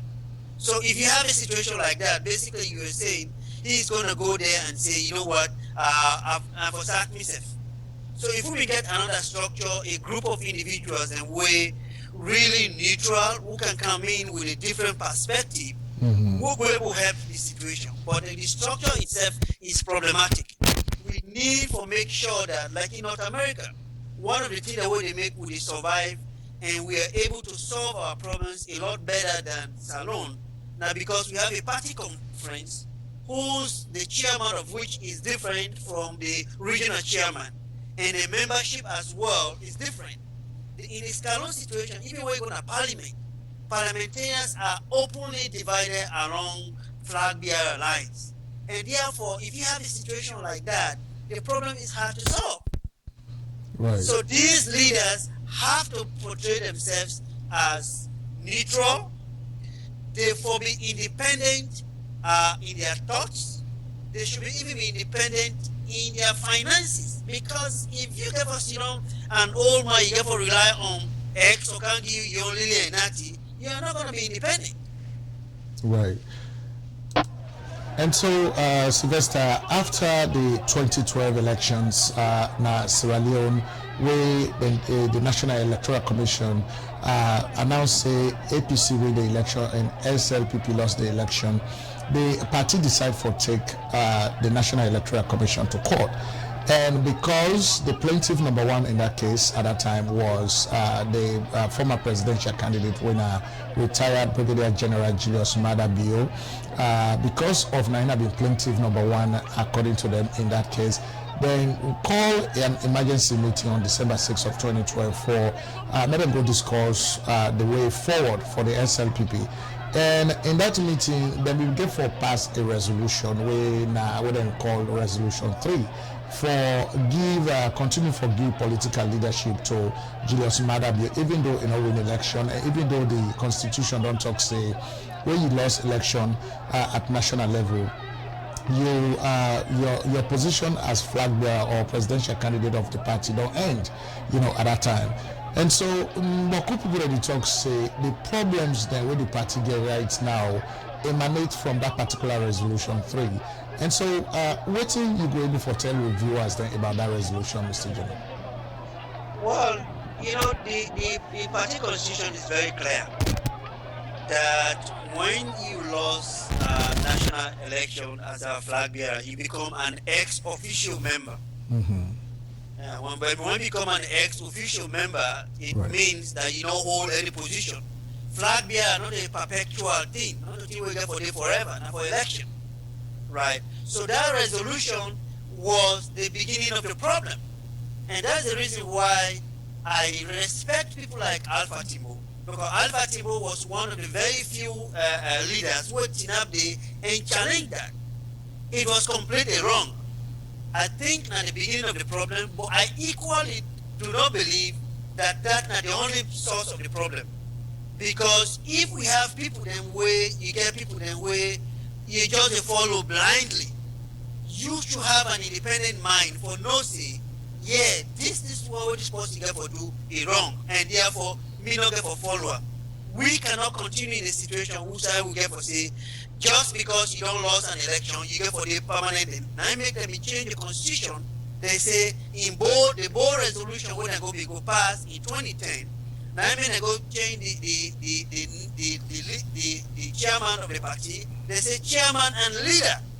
Chairman and leader means that the leadership of entire political leadership and anything. So therefore, if you don't lose election, where you come out, you become an ex-official member. You're not able can play the role. But I think it's the beginning of the problem. But at the same time, I do believe that that is not the only source of the problem.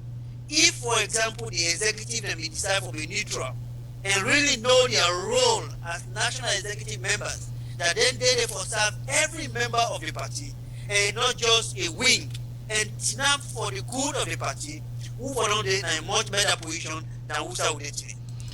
And so, if at the time when they pass that resolution, the party be accept that resolution as then be pass them at that time, but later on we understand say because of the SLPP lawyers then be delay all the way to after the deadline for filing the case in a court.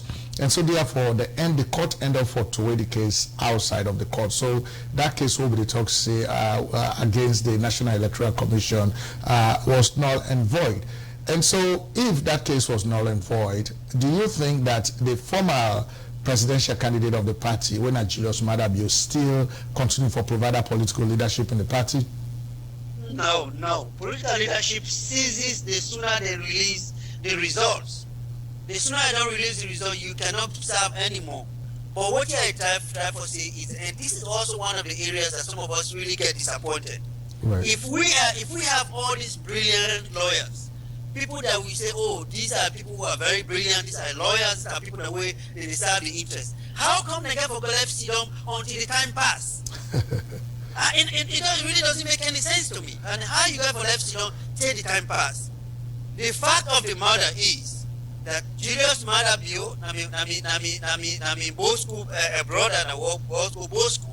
But I think that particular thing, the way if they be introduced, what is allowed for them to introduce, now be part of the problem. But again, as I always say, I know if you say Madabio not the only problem. The national executive and the rest of the party membership, if then they begin to look at this, the interest of Salon and the interest of SFP above their own individual goals, who for not in a much better position today. But again, it's a very big disappointment that we the left sit down, we lose almost every case who can go to court. Almost every one of them will go. Even when they sack Sam Sumana, where can court go? We lost. So sometimes I tend to ask myself, these so-called lawyers that we have, yes, some of them are brilliant, but how come we keep losing cases? Well, you know, a lot of people can talk, say again, you get for blame on the justice system in Sierra Leone, wherein the judges in that court, they are appointed by the president. So the president get out for sack them, for fire them, for suspend them. And so then said no one lost their job. So everything that you do now in the best interest of the sitting president. And so we get for left that one day. So, but Mr. Johnny, moving forward, one of the problems what I can say is that inside the SLPP, they say people that know they talk true. People that they do things on sentiment. When you don't camp on critical decision making, then you do it on sentiment. And so you know one man we get high respect for because you can stand on issues, you can talk true, and you're not afraid for tell people that waiting not the truth inside the party. And so if I can ask you right now, some man they accuse say the Madabio candidacy is based on the fact saying a bull school man and then they push him. Is that true? I mean a both man, but me not to Madabio supporter. Right. In fact, me are one of the very few people who are going to tell you say I don't get any flag bearer where they support. I don't know for say if I have to cast my vote today, I don't know which I for post and for. But my belief say number one, I'm not going to just support somebody just because we want to go old school. I mean that means that it really insults me intelligence because I need to think beyond that. I think there are some people that they want to get reasons what mean they support Madabio. There are some people when they get reasons what mean they support Yonkala. There are some people who get reasons what mean they support Timbo and others. Like me, na my own chapter as chapter chairman of Northern California. if you were to take a phone and call any member of my chapter, they go tell you, say, Mr. Johnny no get any flag bearer who in pursue when we camper party issues at the chapter level, even at SLPP any level, because I believe that my role now provide a platform for everybody for come as long as you say you're an SLPP member.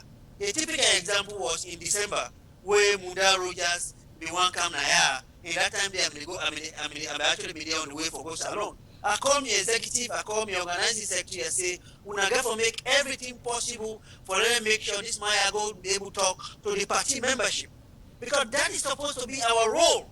Right. Our role is to provide a platform so that everybody will say, you're an SLPP member, you forget an opportunity for talk to people. But we know for being in a position, and even in North America now, some chapter they now that is a problem, because when you see a chapter head, they go openly, they go for a particular flag bearer. And if you get other people that will support a particular flag bearer, it creates problems. So the leadership of SLPP need for learn, for say, if you want to be in leadership, in party leadership, you know for be out there supporting a particular flag bearer. A typical case is here in US. Nobody will tell you whether Obama is support, because he is the president. He is the head of the Democratic Party. So the same way, you know, go sit down and say head of Republican Party, they openly support anybody. We are supposed to create a platform for everybody, make it and open, give everybody an opportunity. And if we don't sit down and set rules, and this is some of the areas where I get disappointed as well. By now, we don't set out stringent rules as to how people can qualify for be flag bearers. And because we don't make this process so loose, we end up forget 15, 20, 30 people and whatever. And then in the process, we make enemies. As leaders of this party, we for make sure that we create a platform for everybody where it want for serve SLPP. And you see, that reminds me of at one point we gave an interview to the former national chairman and leader of the party, Mr. John Oponjo Benjamin, about the internal process in the party. You know, he tell you say where he visit London, he go to the Conservative Party office, he asks them, waiting at some of the criteria we then put in place for elect the flag bearers. You know, they get to certain standards that they don't set. If you not pass them standards, that you know they ever think about vying for the position of flag bearer. But anyway, moving forward, Mr. Johnny, the other thing we people that are talking about the issues, we don't see unprecedented activities that inside the SLPP. We now real violation of the core values of the party. We don't see violence where nobody ever happen. We don't see like at times of election. We don't see specific flag bearer aspirant supporters then Tinapna do not say if una the delegates if una don't vote for this person, we are not going to host today. That kind of thing and they go on. You know, I want for make you go, you know, tell we if waiting really they go wrong with the party now that you know all the here will they happen inside the party, especially violence, they be associated with APC, not SLPP. So what is going on? Well, some people in this party, either they don't understand the values of SLPP, what SLPP there for, or their self-interest is so high that they don't think of anything else. And I mean, we as a political party, we know say SLPP has always been a party where now intelligent people, now people that way they pride themselves, say they put structures in place. Now people that way they value education. Now people that wouldn't value women. Now people that wouldn't believe say they for manage the economy well. Now people don't believe say they for create a kind of structure in place like the Nazi will put in place, like even the labor union and all the things that will put structures in place. We're going to make sure that the country will move forward. But if we have a situation where people they go wound people them just because of flag bearer thing. I mean, the one thing where it be disappoint me the most, now me home place of Kenema. They go get a place to say we get an SLPP candidate, and then we get some SLPP people them. They go get an independent candidate, and that independent candidate end up for win. just because them feel say that independent candidate not come on from their own flag bearer support. That is so disappointing. It's so disappointing that it don't reach a point who say you get for sit down and begin ask yourself, whose side the party don't go? Where are we going? What is the leadership? What is going on? We don't get leadership, we don't get leaders that work for begin can tell people them say, you know what did they do wrong? How on earth you going to play who say you go with party office who will say, oh party office, nobody know for go there. Right? No, if you don't support the particular flag bearer, you know for go there. I mean that is so wrong. Now we party office now place where for there for everybody. We will be a place who say we will open to everybody. If one a Muslim then Friday they go pray, we all go gather, it will be place of course every political party can forget differences. I mean that's the root of political party. But in a political party you have to be able to know what are its core values, and then whatever you do should not supersede the core values of that political party. And so things like violence is not within the core values of SLPP. Disrespect for women, disrespect for elders is not within the values for which Miti Maga and others established this political party. So Mr. Johnny, what do we do in this case? What is the SLPP going to do? Because the problems are there, the time they go, the people that they look up to an alternative government. But what is the SLPP going to do for presenting itself to the people of Sierra Leone for saying, yes, we can be an alternative government. Now they provide the best governance in this country, and then we'll come back to that situation where we will solve Sierra Leone's problems. Well, there are a number of things we could do. I will tell you short term, right? Right.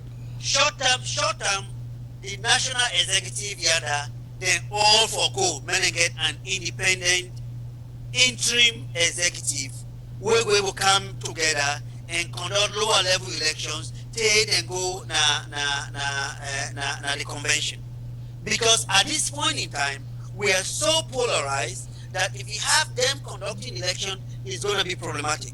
Let's get a situation we say, even if it means we say, okay, let's get people from a different faction.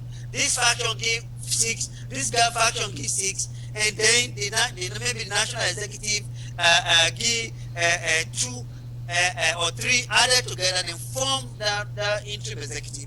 That can be a starting point. And number 2, some of us who are radical enough, who believe that we will tell truth to the powers that be, not afraid for tell people the truth. Because a number of people, they don't really do things that not within the value of this party for which we people they don't shed blood. So therefore, we for talk, we for example, like one of the things that we say APC passed away, we don't even get too many media outlets for people in the area. We should not have about talk we to get for paper. We need to be active. We need for them to come up with a place. Use people like you. If we're able to come together and gather money and say, let me empower people of you for them able to broadcast na salon, let's go with your radio station, which are able to broadcast SLPP news and views to the people of that country from outside salon, so that the people they go know. I remember that time they were Fali administration became in power, where then by election they become. Work with the whole radio programs, talking to the people directly. It made a lot of impact. We are winning by elections because people were hearing from indigenous people directly. So if you have an election from Pujang, have Pujang people talk to the people of Pujang directly. So the people can know that even though we're here, we're not back home. We value, we care for our people. And really the main difference between some of us and others is that I am in this game not for me, it's for our people. And unless you have gathered a lot of people that with like minds, when the office say the interest of SLPP and Salon goes above their own individual interests, we're in trouble. But immediately we forget, make sure that we get us interim executive, what is June time reached and time down, may not renew. Bishop Humber, this is a peace initiative. Let we rally together. Let we call everybody for come to the table and put the structures in place. Let us put differences behind us. APC always get them problems, but when it come, then they put them differences behind them, and move forward. Once they get a common enemy, SLPP, they forget about everything. Our common enemy is APC. Let's put all of these things behind us and move forward, and make sure that we go able serve as the alternative government. The next thing is for us who are here in the US and abroad, UK and other places, who for left this armchair and internet politics, and begin make sure that we go now we own local communities, like what some of us are doing, and get small projects them for tell with people they say we care for them. And that will left the luxuries for them, that will sacrifice and go to Sierra Leone and challenge those people. Because if, for example, people like you and I, for don't go to the national executive and hold position in there and tell people then this is how we need to get things done, and put those structures in place, make sure that you get party offices operating at the local level, at the district level, at the constituency level, so that when things happen, you go able to filter information. Make sure that we engage the party office and salon on issues that are important. Policy, in the government make decisions, let them consult us. Let we, if it's possible, let we be home say we not get for give them money unless they consult with us. So there are many things we get for do. But it takes a lot of resources, it takes sacrifice on the part of people, and it also takes that mindset for say the interest of Salon and SLPP goes above your individual interest. And you know, one of the other problem where people then feel say not in the Hamburg, the SLPP, then they blame them on the diaspora as well, especially SLPP North America region, who say a bulk of the money they come off for support the activities of the party. Then people then feel say when Freetown they don't do all the blunders and wait time don't come for election or for do something where they don't get money. Now that time then they can't ask the SLP North America for send money, and we can become so emotional about the money business that we not they look beyond the problem. We just they take the money we send them. Where the money don't go, the one that way they handle the money, they not even account to the SLP North America. They not even say thank you to SLP North America. So people that they blame SLPP North America for failing for play a leadership role in the party, like how it been before, where people in Sierra Leone that they look up to the diaspora for provide some form of advice, some form of leadership in certain areas. Do you accept that as the case, that you being a former treasurer of the SLP North America twice and chairman of the party conference, you accept for say some of the blames must be cast on SLP North America as well? Yes, SLP North America don't contribute to a very large extent to the problem we get today.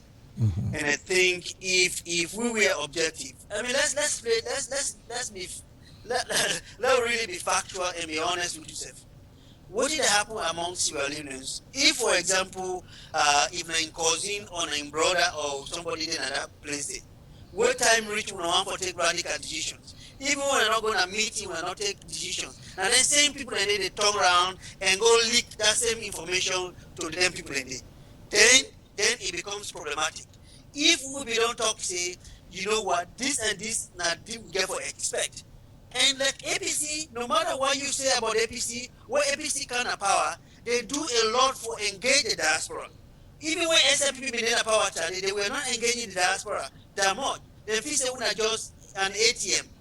If we left that ATM mentality and talk to what you get for doing in the best interest of SLPP, and really begin talk, challenge them we have for say, we need accountability.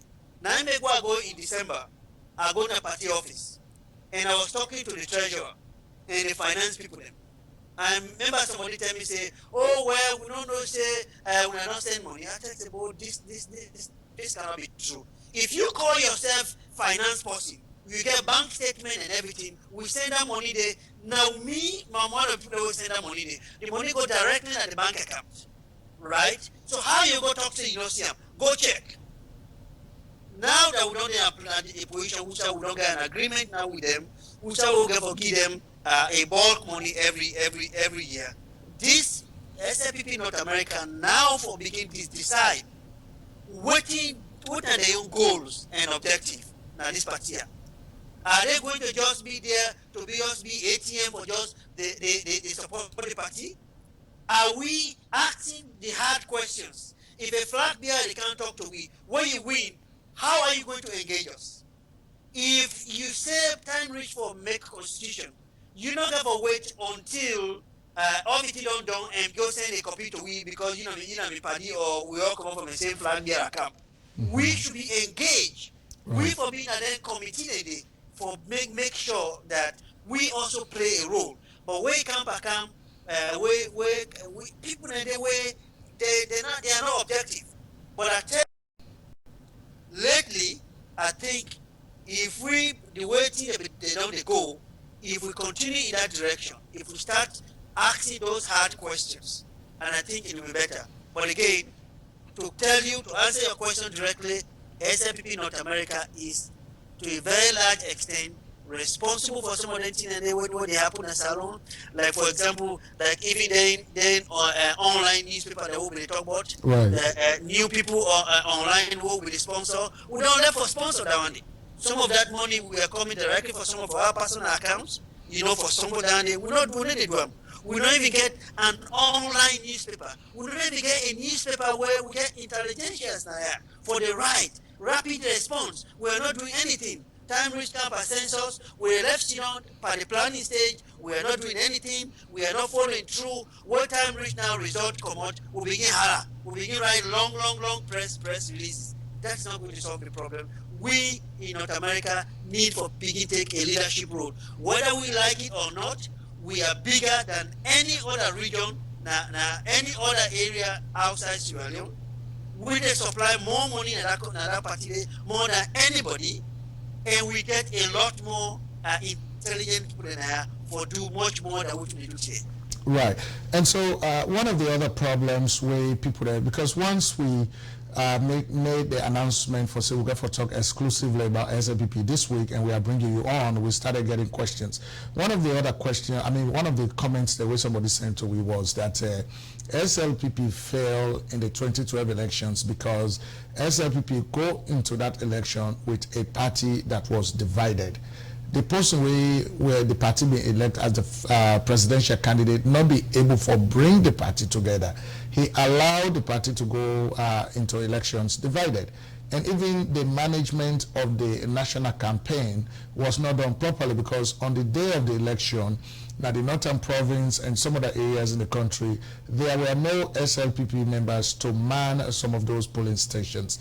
And so if you agree with that comment from reviewer, what do you think could be a remedial strategy going forward so that that kind of catastrophic mistake not repeat itself again?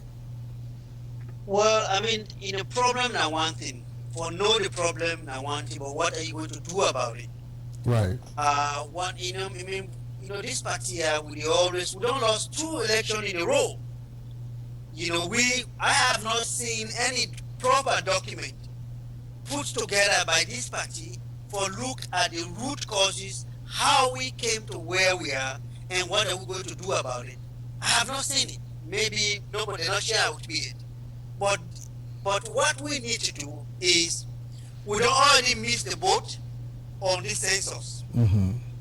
Because the way the census, if these numbers stand, we get to lose parliamentary seats. Now some of us stronghold them. So we have already lost that. We left Sidon with the factory self. We forget about those major things that we for do. We at this point in time for them make sure that at that time of that census we provide resources for them register with people. But now that it's done past, the next stage we get for come, it is about the registration, voter registration.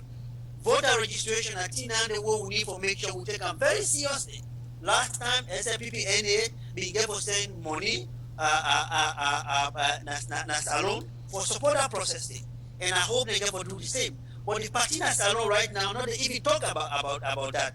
That is something we get to begin talk about way before time reach. we for set structure then with the cabinet. I be talking on that one day. Let no left sit on just now election time no more now. We get can begin they go say, okay, election get come, let's go Bombali, let's go to Kolili, let's go Cambia, let's go Cambia, let's go Kairao, Pujang, Bo, Bon.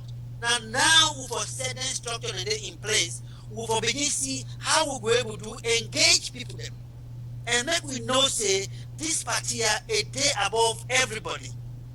So that whosoever emerges as a flag bearer, we all for rally behind them.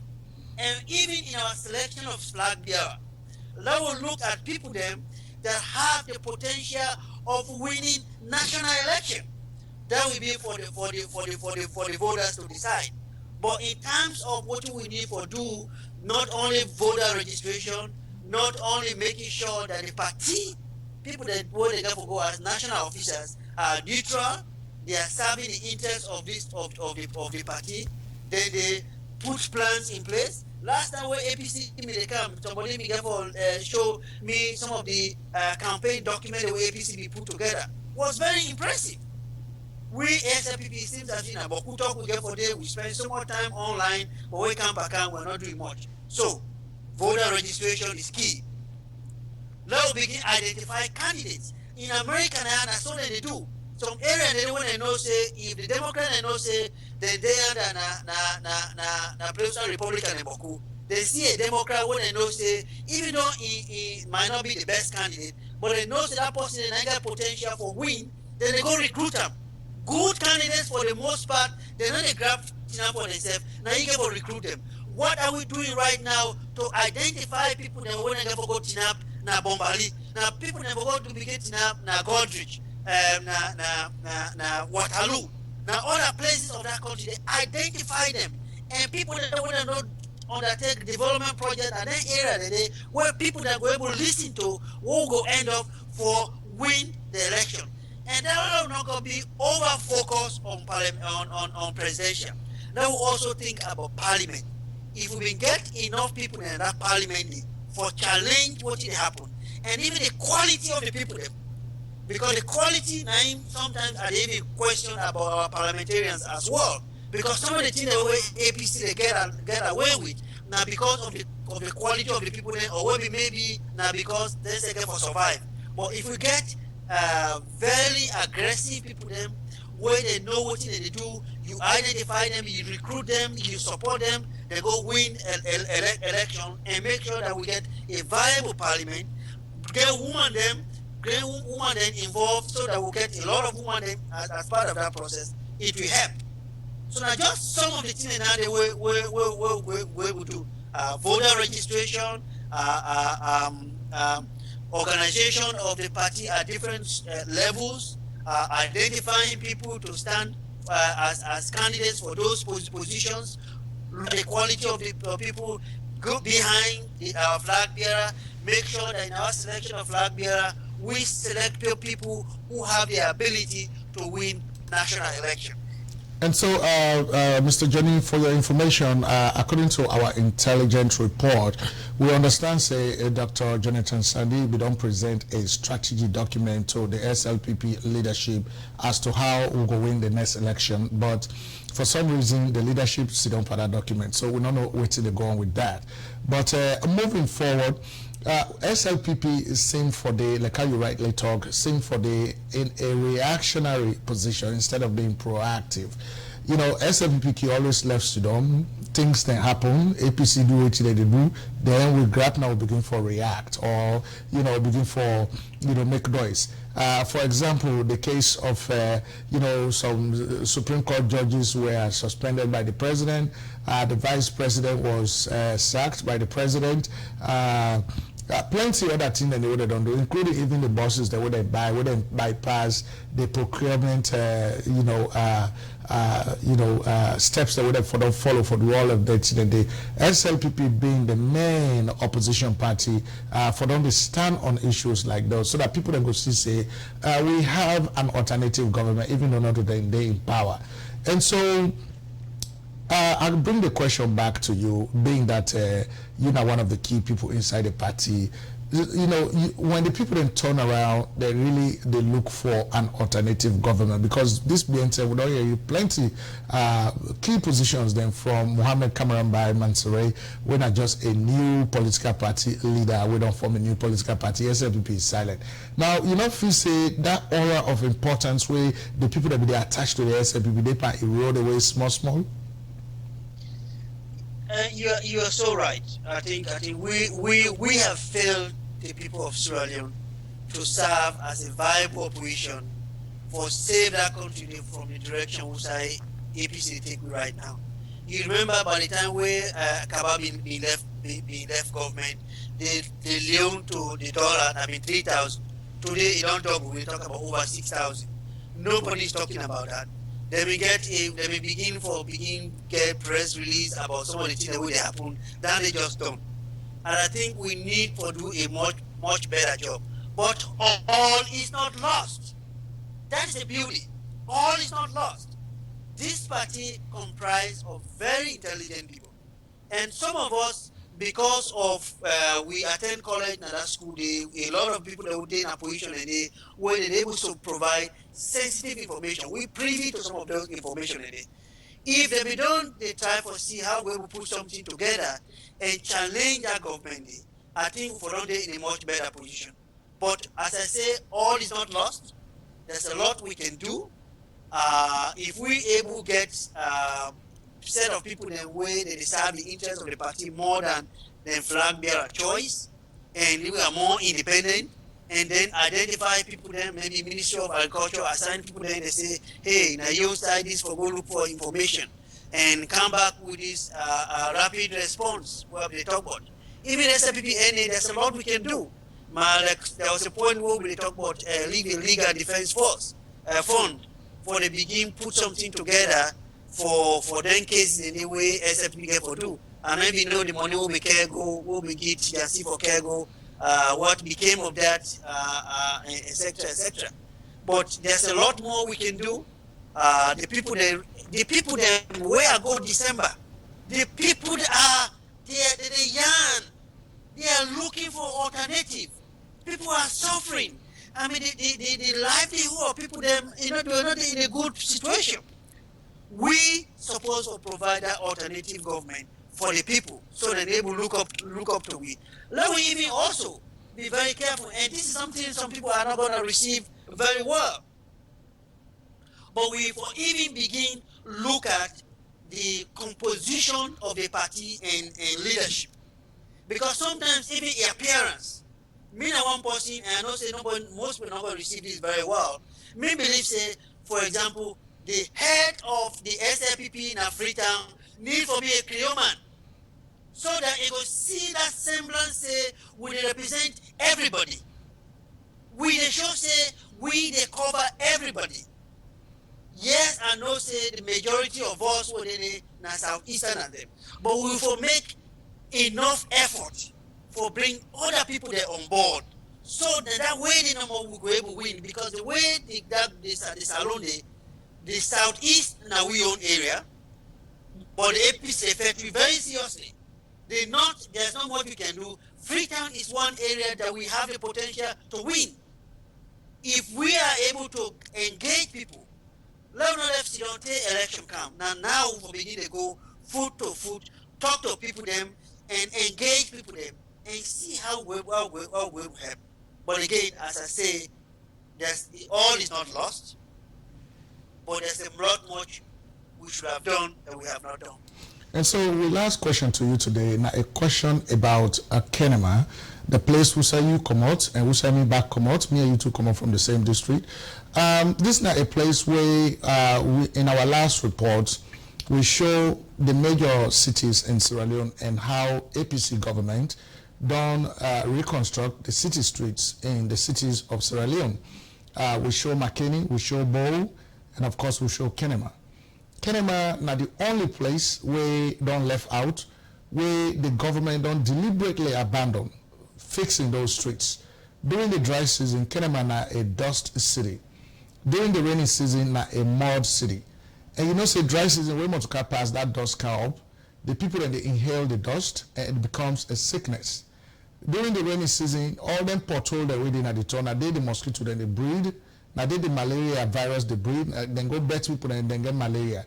So to some of us, we look at and say, now a deliberate attempt on the part of government for killing people that again indirectly, because even the Ebola crisis now Kenema begin, Eastern region, and so Kenema now the place now the way people that feel say, the APC government they punish them because of their strong support whether they give to the SLPP. And so, because even the sitting vice president right now, we go to that area there and talk say, APC na a party where they fall for them for people that way they fall down for them. And so, if the people of Kenema not fall down for them, they said not they fall down for Kenema. So they don't left the Kenema streets in that way. Now, waiting the SLPP go do for prove to the people of Kenema for say, we don't have a strong base, we don't have a stronghold, and that we stand with una at the time when we go through this. What you will say to that? Certainly, I can shame for say, Kenema come out. I mean, it can very shameful way you look at it. Last time I go, even forget a very good, because I came picking and go, even forget a very good hotel. They're much better than Kenema. I think APC they do it deliberately, but at the same time, I don't feel say I want to blame APC 100% because sometimes in politics you get to be smart. You know me say JB Dauda was a minister and from Kenema. If I would, so some of us will grow up, we don't hear about JBD for a very long time. Now I'm a minister from Kenema, but nothing happened. But the leadership also in Kenema have a role to play. Because if you look at Bo have another SFP stronghold, but Bo is far ahead of Kenema. So it is sometimes difficult for see, but what can we do as a community for able to help the situation where it is under? What can we do? The government of APC, now government, and so they don't do for the longest time we are nobody. And we therefore make sure that we make sure we can have power. But again, some other people they talk say the last time we have power, most of the development and marketing we do. We left that road for go Kaira. We said we don't get the money. We didn't do anything about it. I mean again, me, I talk the truth. We need for blame ourselves to some extent because when we need a power, for them undertake some of them projects that they will not do. So the leadership of Kenema, the town council, the district council, the parliamentarians, for come together and see what we're able to do because each of the constituencies there, they get constituency fund. They are getting constituency fund. Even that time the Ebola business become, they begin the money. What did they do? Where did they make of that money? And now Kenema can forget most of the get the highest the second highest populated district in Salon after Poloko. But it's a very big disappointment. Sometimes I go talk say I go sleep na go na Kenema. It's a very big disappointment. But we need for Fed very, very hard that whosoever will give us elect this time around for lead the people of Kenema, either at the district council or as mayor. Now people then when they get a vision, when they go able to move that township from Musa today to a better way. I know say you're a member of KDA. KDA we don't do a little bit of work. If we're able to collaborate with them and see how we're able to make improvement in that place, that would be good. But we need to see how best we're able to get the power back and make sure that when the power come back, let we do very much. Longsa, if you go Longsa today, when somebody send me picture on Longsa, I don't believe. Almost all the towns are tired. The same thing for McKinney. What are we doing? It's a very big disappointment. All right. And so, Mr. Johnny, in one of your responses to our question, you say SLPP now talk no more than they talk Boku, people and they on the internet that they write Boku, people and not they engage. So now that you deal with Unayaso and the whole world the watch we, you want to make a promise that you not get for be part of that talking anymore, and that you get for really put a team together for ensure say the right things that we're supposed to happen inside the SLPP happen. Well, I mean, not because I mean, this is something that has been in the works for a long time. In our Ambokoli, for example, I will tell you, say, I've had lengthy discussion with my very good friend, Cyril Dumbuya of Ohio. Right. I've had discussions with Ansumana Vandi of New Jersey on the same topic to say we cannot continue in this state. We as intelligent people them, we not going to this party here and just allow things to go the way it is. We are going to come together. We are going to get like-minded people. We get for winning, for sacrifice, for the interest of our people, and go beyond this flag bearer campism and all this self-interest, and look for the interest of that country. Because I mean, what else we ever look for? I mean, we don't come out of that country, we don't kind of hire. Some of us are in high positions who start with the work. Sometimes they ask me, are you really from Sierra Leone? I say yes. And I can tell you some comments that when they make, you shame for yourself. So I will tell you, say, there's something in the works. We are getting people together. We are going to call like-minded people who are going to be working together. And their only goal is work in the interest of SLPP, and not if anybody there were in a flag bearer visit they come, we know they go with you. We the get for there, and we get for make, we need a commitment from people to say that it is the interest of SLPP above all. We identify candidates at different parts of Salon and support them, and at different levels of that party, identify projects that we will put, but not for just talk. You get for put your resources to it as well. You get for put your time, and you get for no say. Your interest, they come below that of Salon and SLPP. Because unless we do that, the future of that country is bleak. Right. And so, Mr. Johnny, finally, you know, say right now you don't properly represent SLPP today, because we SLPP, when we forefathers that be found SLPP, they be the color the countryman party, and now you wear that countryman clothes. I want to let you make a promise to me for say, as soon as we done this interview, they pull that clothes, put her inside me, like, and to me, so you can hand that over to me. Well, you see, I can tell me picking them, even the one who are born, the culture, your culture, now what you eat, what you say, and even your appearance. So that's why I have nowhere to go other than SLPP, because that's where I truly belong. That's where I truly belong. So we get to make sure, and I get to make sure that the federal today, Ibrahim, if I will get commitment from you as well, to say that you go come in partnership with we, for that will move this party forward. And in so doing, we get for do in the interest of SLPP and not a particular individual. This party pass one person, it pass you, it pass me, it pass any of the flag bearer, it pass any of the leaders that will get today. And therefore, the people of Sierra Leone need a lot from us. And therefore, we need people like us who are willing to work with us. We will see how we can establish online newspapers, to see how we can develop radio stations that can propagate information, that can talk to the people directly in Sierra Leone. Whatever that takes, some of us are willing to do that. Come on board. This is going to be a new generation of SLPP members who are there to serve SLPP and SLPP only. And so back to my question, are you going to put that country close in the mail to come over to me? Okay, I will give a consult with me boss. If the boss say yes, I will definitely give you. But I think SLPP 90 in my heart, and I bleed right now. I'm not happy. I'm not happy at all. So I hope we'll gather ourselves together. I hope we'll begin to look at things objectively and make sure that we seek the interest of Salone and our political party first and our self-interest later.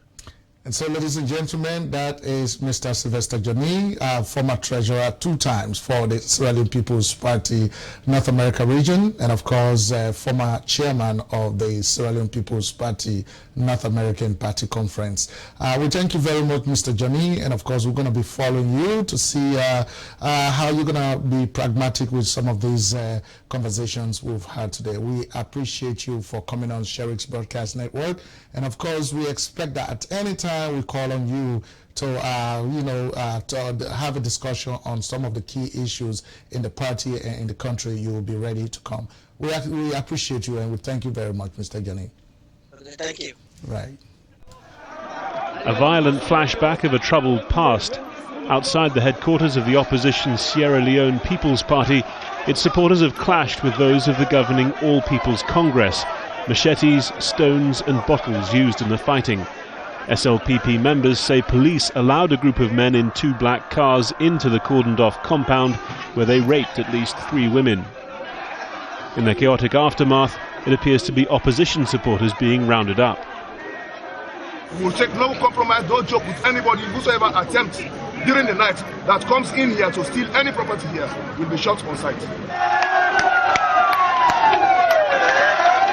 The violence had come to the capital on Friday. The SLPP building set alight after a march by APC supporters. Yes, I'm afraid because my life is in danger. I'm afraid. I just get a pain in the system. I have pain in my heart, says this SLPP supporter. A country like Sierra Leone that is working towards development, and we are seeing all what is happening. And if the youth are involved in political violence, I don't think that's the right thing. The rival factions had clashed earlier in the week in the southern Pujehun district during a disputed council by-election. It's some of the worst political violence since widely praised elections in 2007, which ushered in both the APC government of Ernest Bai Koroma and hopes of a more stable future. The brutal civil war of 1991 to 2002 had left Sierra Leone bottom of the UN's Human Development Index. Now efforts are underway to preserve that progress. The president has returned from a private trip overseas, and senior figures from both main parties are appealing for calm. Harry Gondo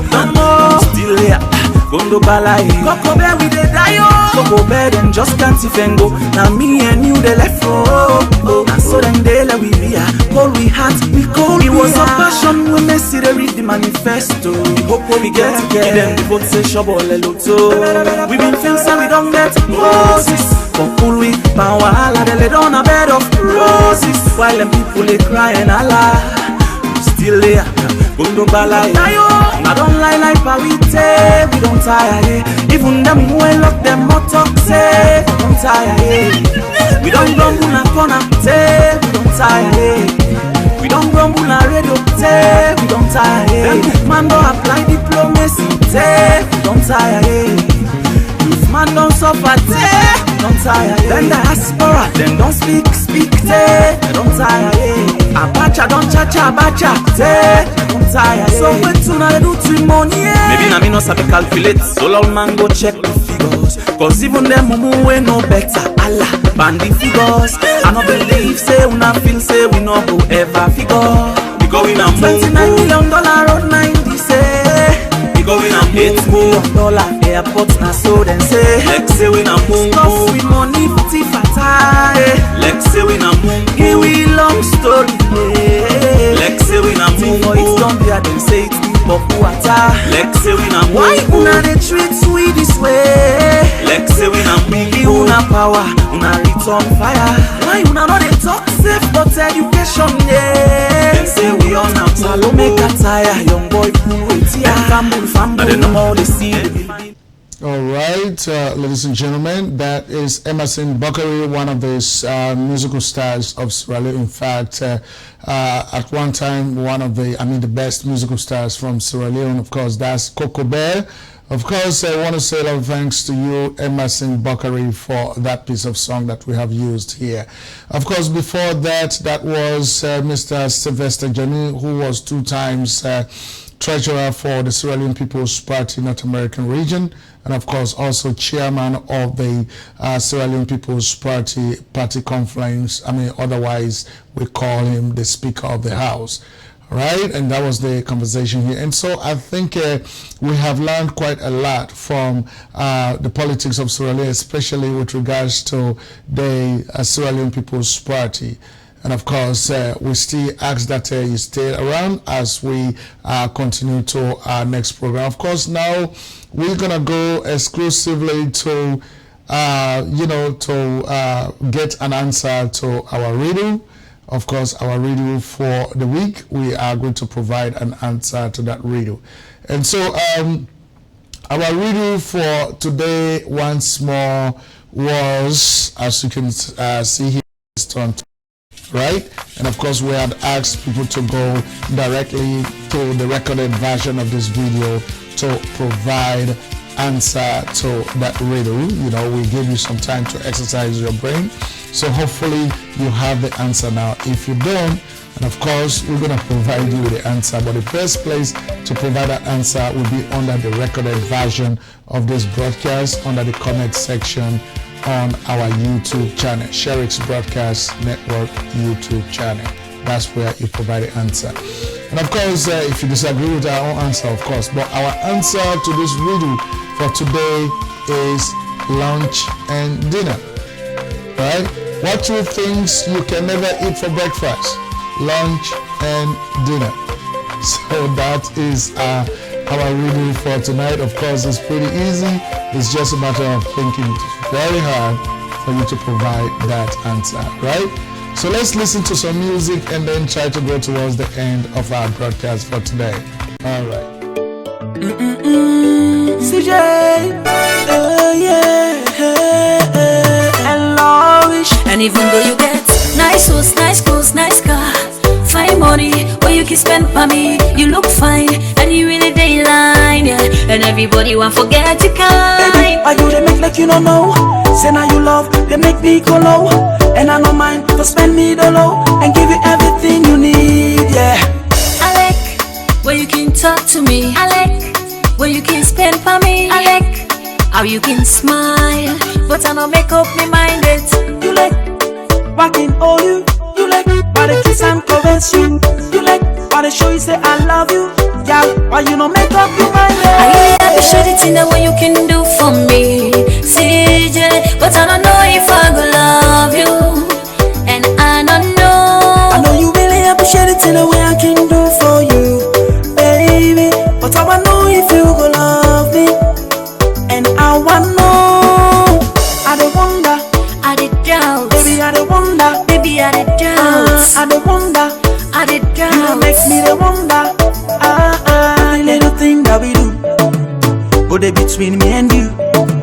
I'm not gonna ever left you, because I really love you, baby. Baby, I need you. All I think about is you. I don't know if I go love you, and I don't know waiting for do. Every little thing that we do, go there between me and you. I'm not gonna ever left you, because I really love you, me baby. And CJ, I need you. All I think about is you. I don't know if I go love you, and I don't know waiting for do. But I really appreciate it in the way you can do for me, CJ, but I don't know if I go love you, and I don't know. I know you really appreciate it in the way I can do for you, baby, but I wanna know if you go love me, and I wanna know. I don't wonder, I did doubt, baby, I don't wonder, baby, I did doubt, I don't wonder, I did doubt. That makes me the wonder. I'm not mindful of you, show you say not only you, give you me everything, everything belong to you, every night and day, every night and day. I don't mix and play, I don't mix and play. For you love, I know they take what kind of life, baby, and I don't care waiting them say.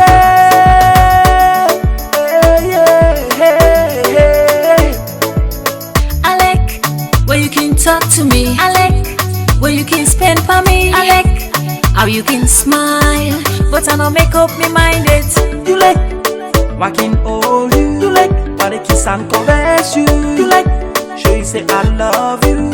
So why you not gonna love me? Tell me, baby.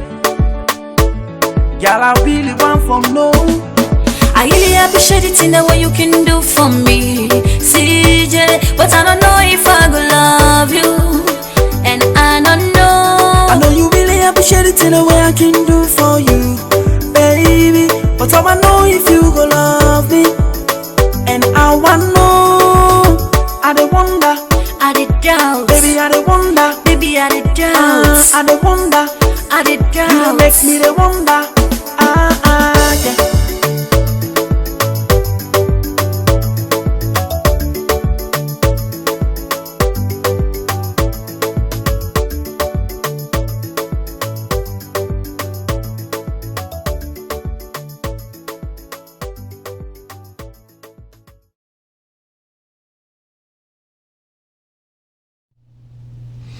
All right, ladies and gentlemen, that is CJ. We want to say a lot of thanks to you, baby. I love you.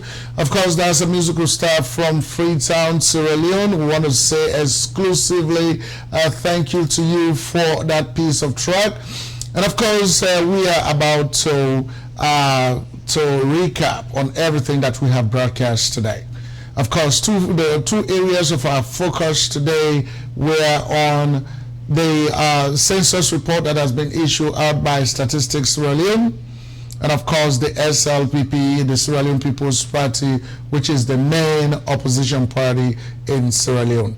And so as you saw the census report, we were able to do a little bit of analysis for you to understand, first of all, what are the requirements or the recommendations by the Statistics Office for people who will man the affairs of that office, who will be charged with the responsibility of conducting census in Sierra Leone, because census is very important.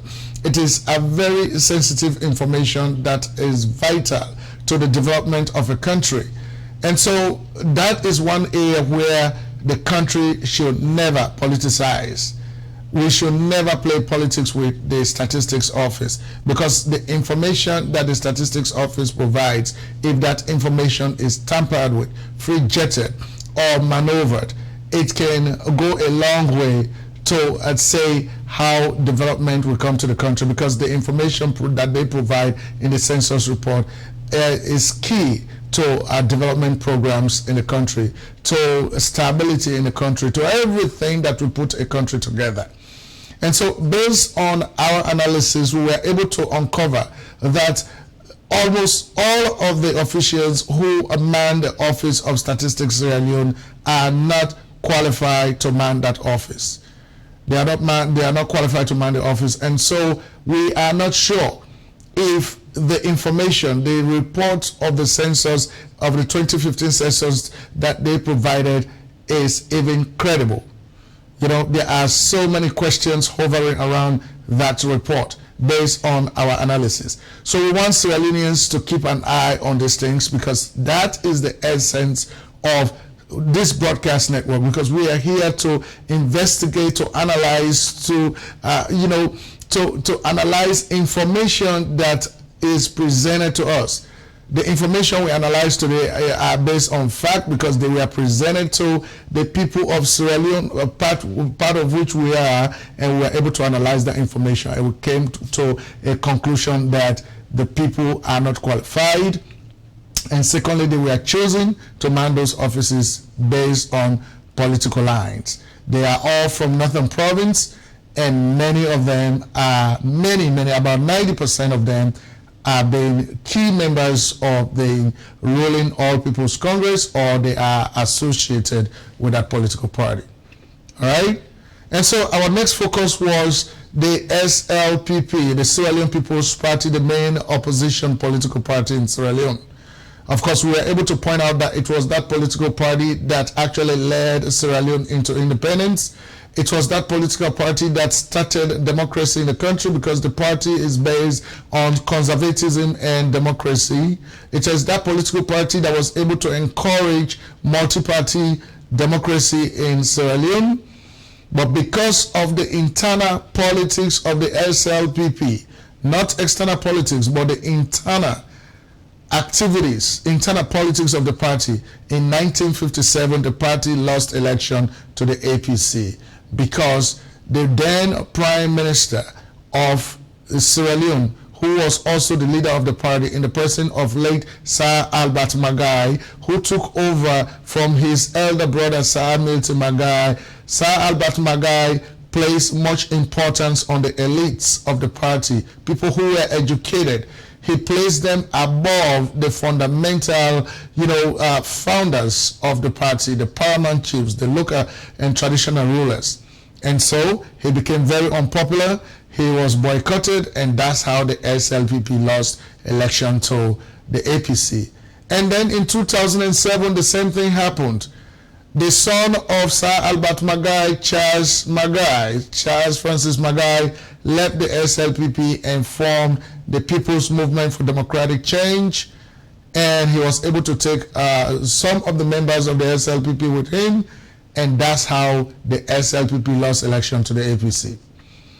2012, the mismanagement of the national campaign, the mismanagement of the national campaign fund by the presidential candidate and the national campaign team led that party to lose election to the APC. And so these are lessons for members of the SLPP.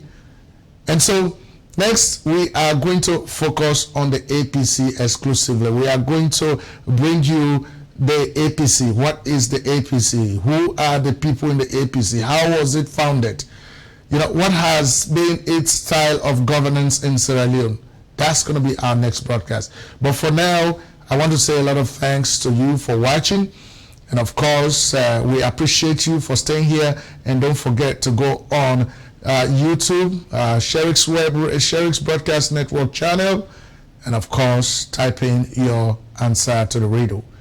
All right, even though we have provided the answer, but we really think that you can also help out to provide some more answers. So for this week, I want to say thank you to you all. Okay, once more, I'm Ibrahim Sherif from studio number 8, based in Houston, Texas.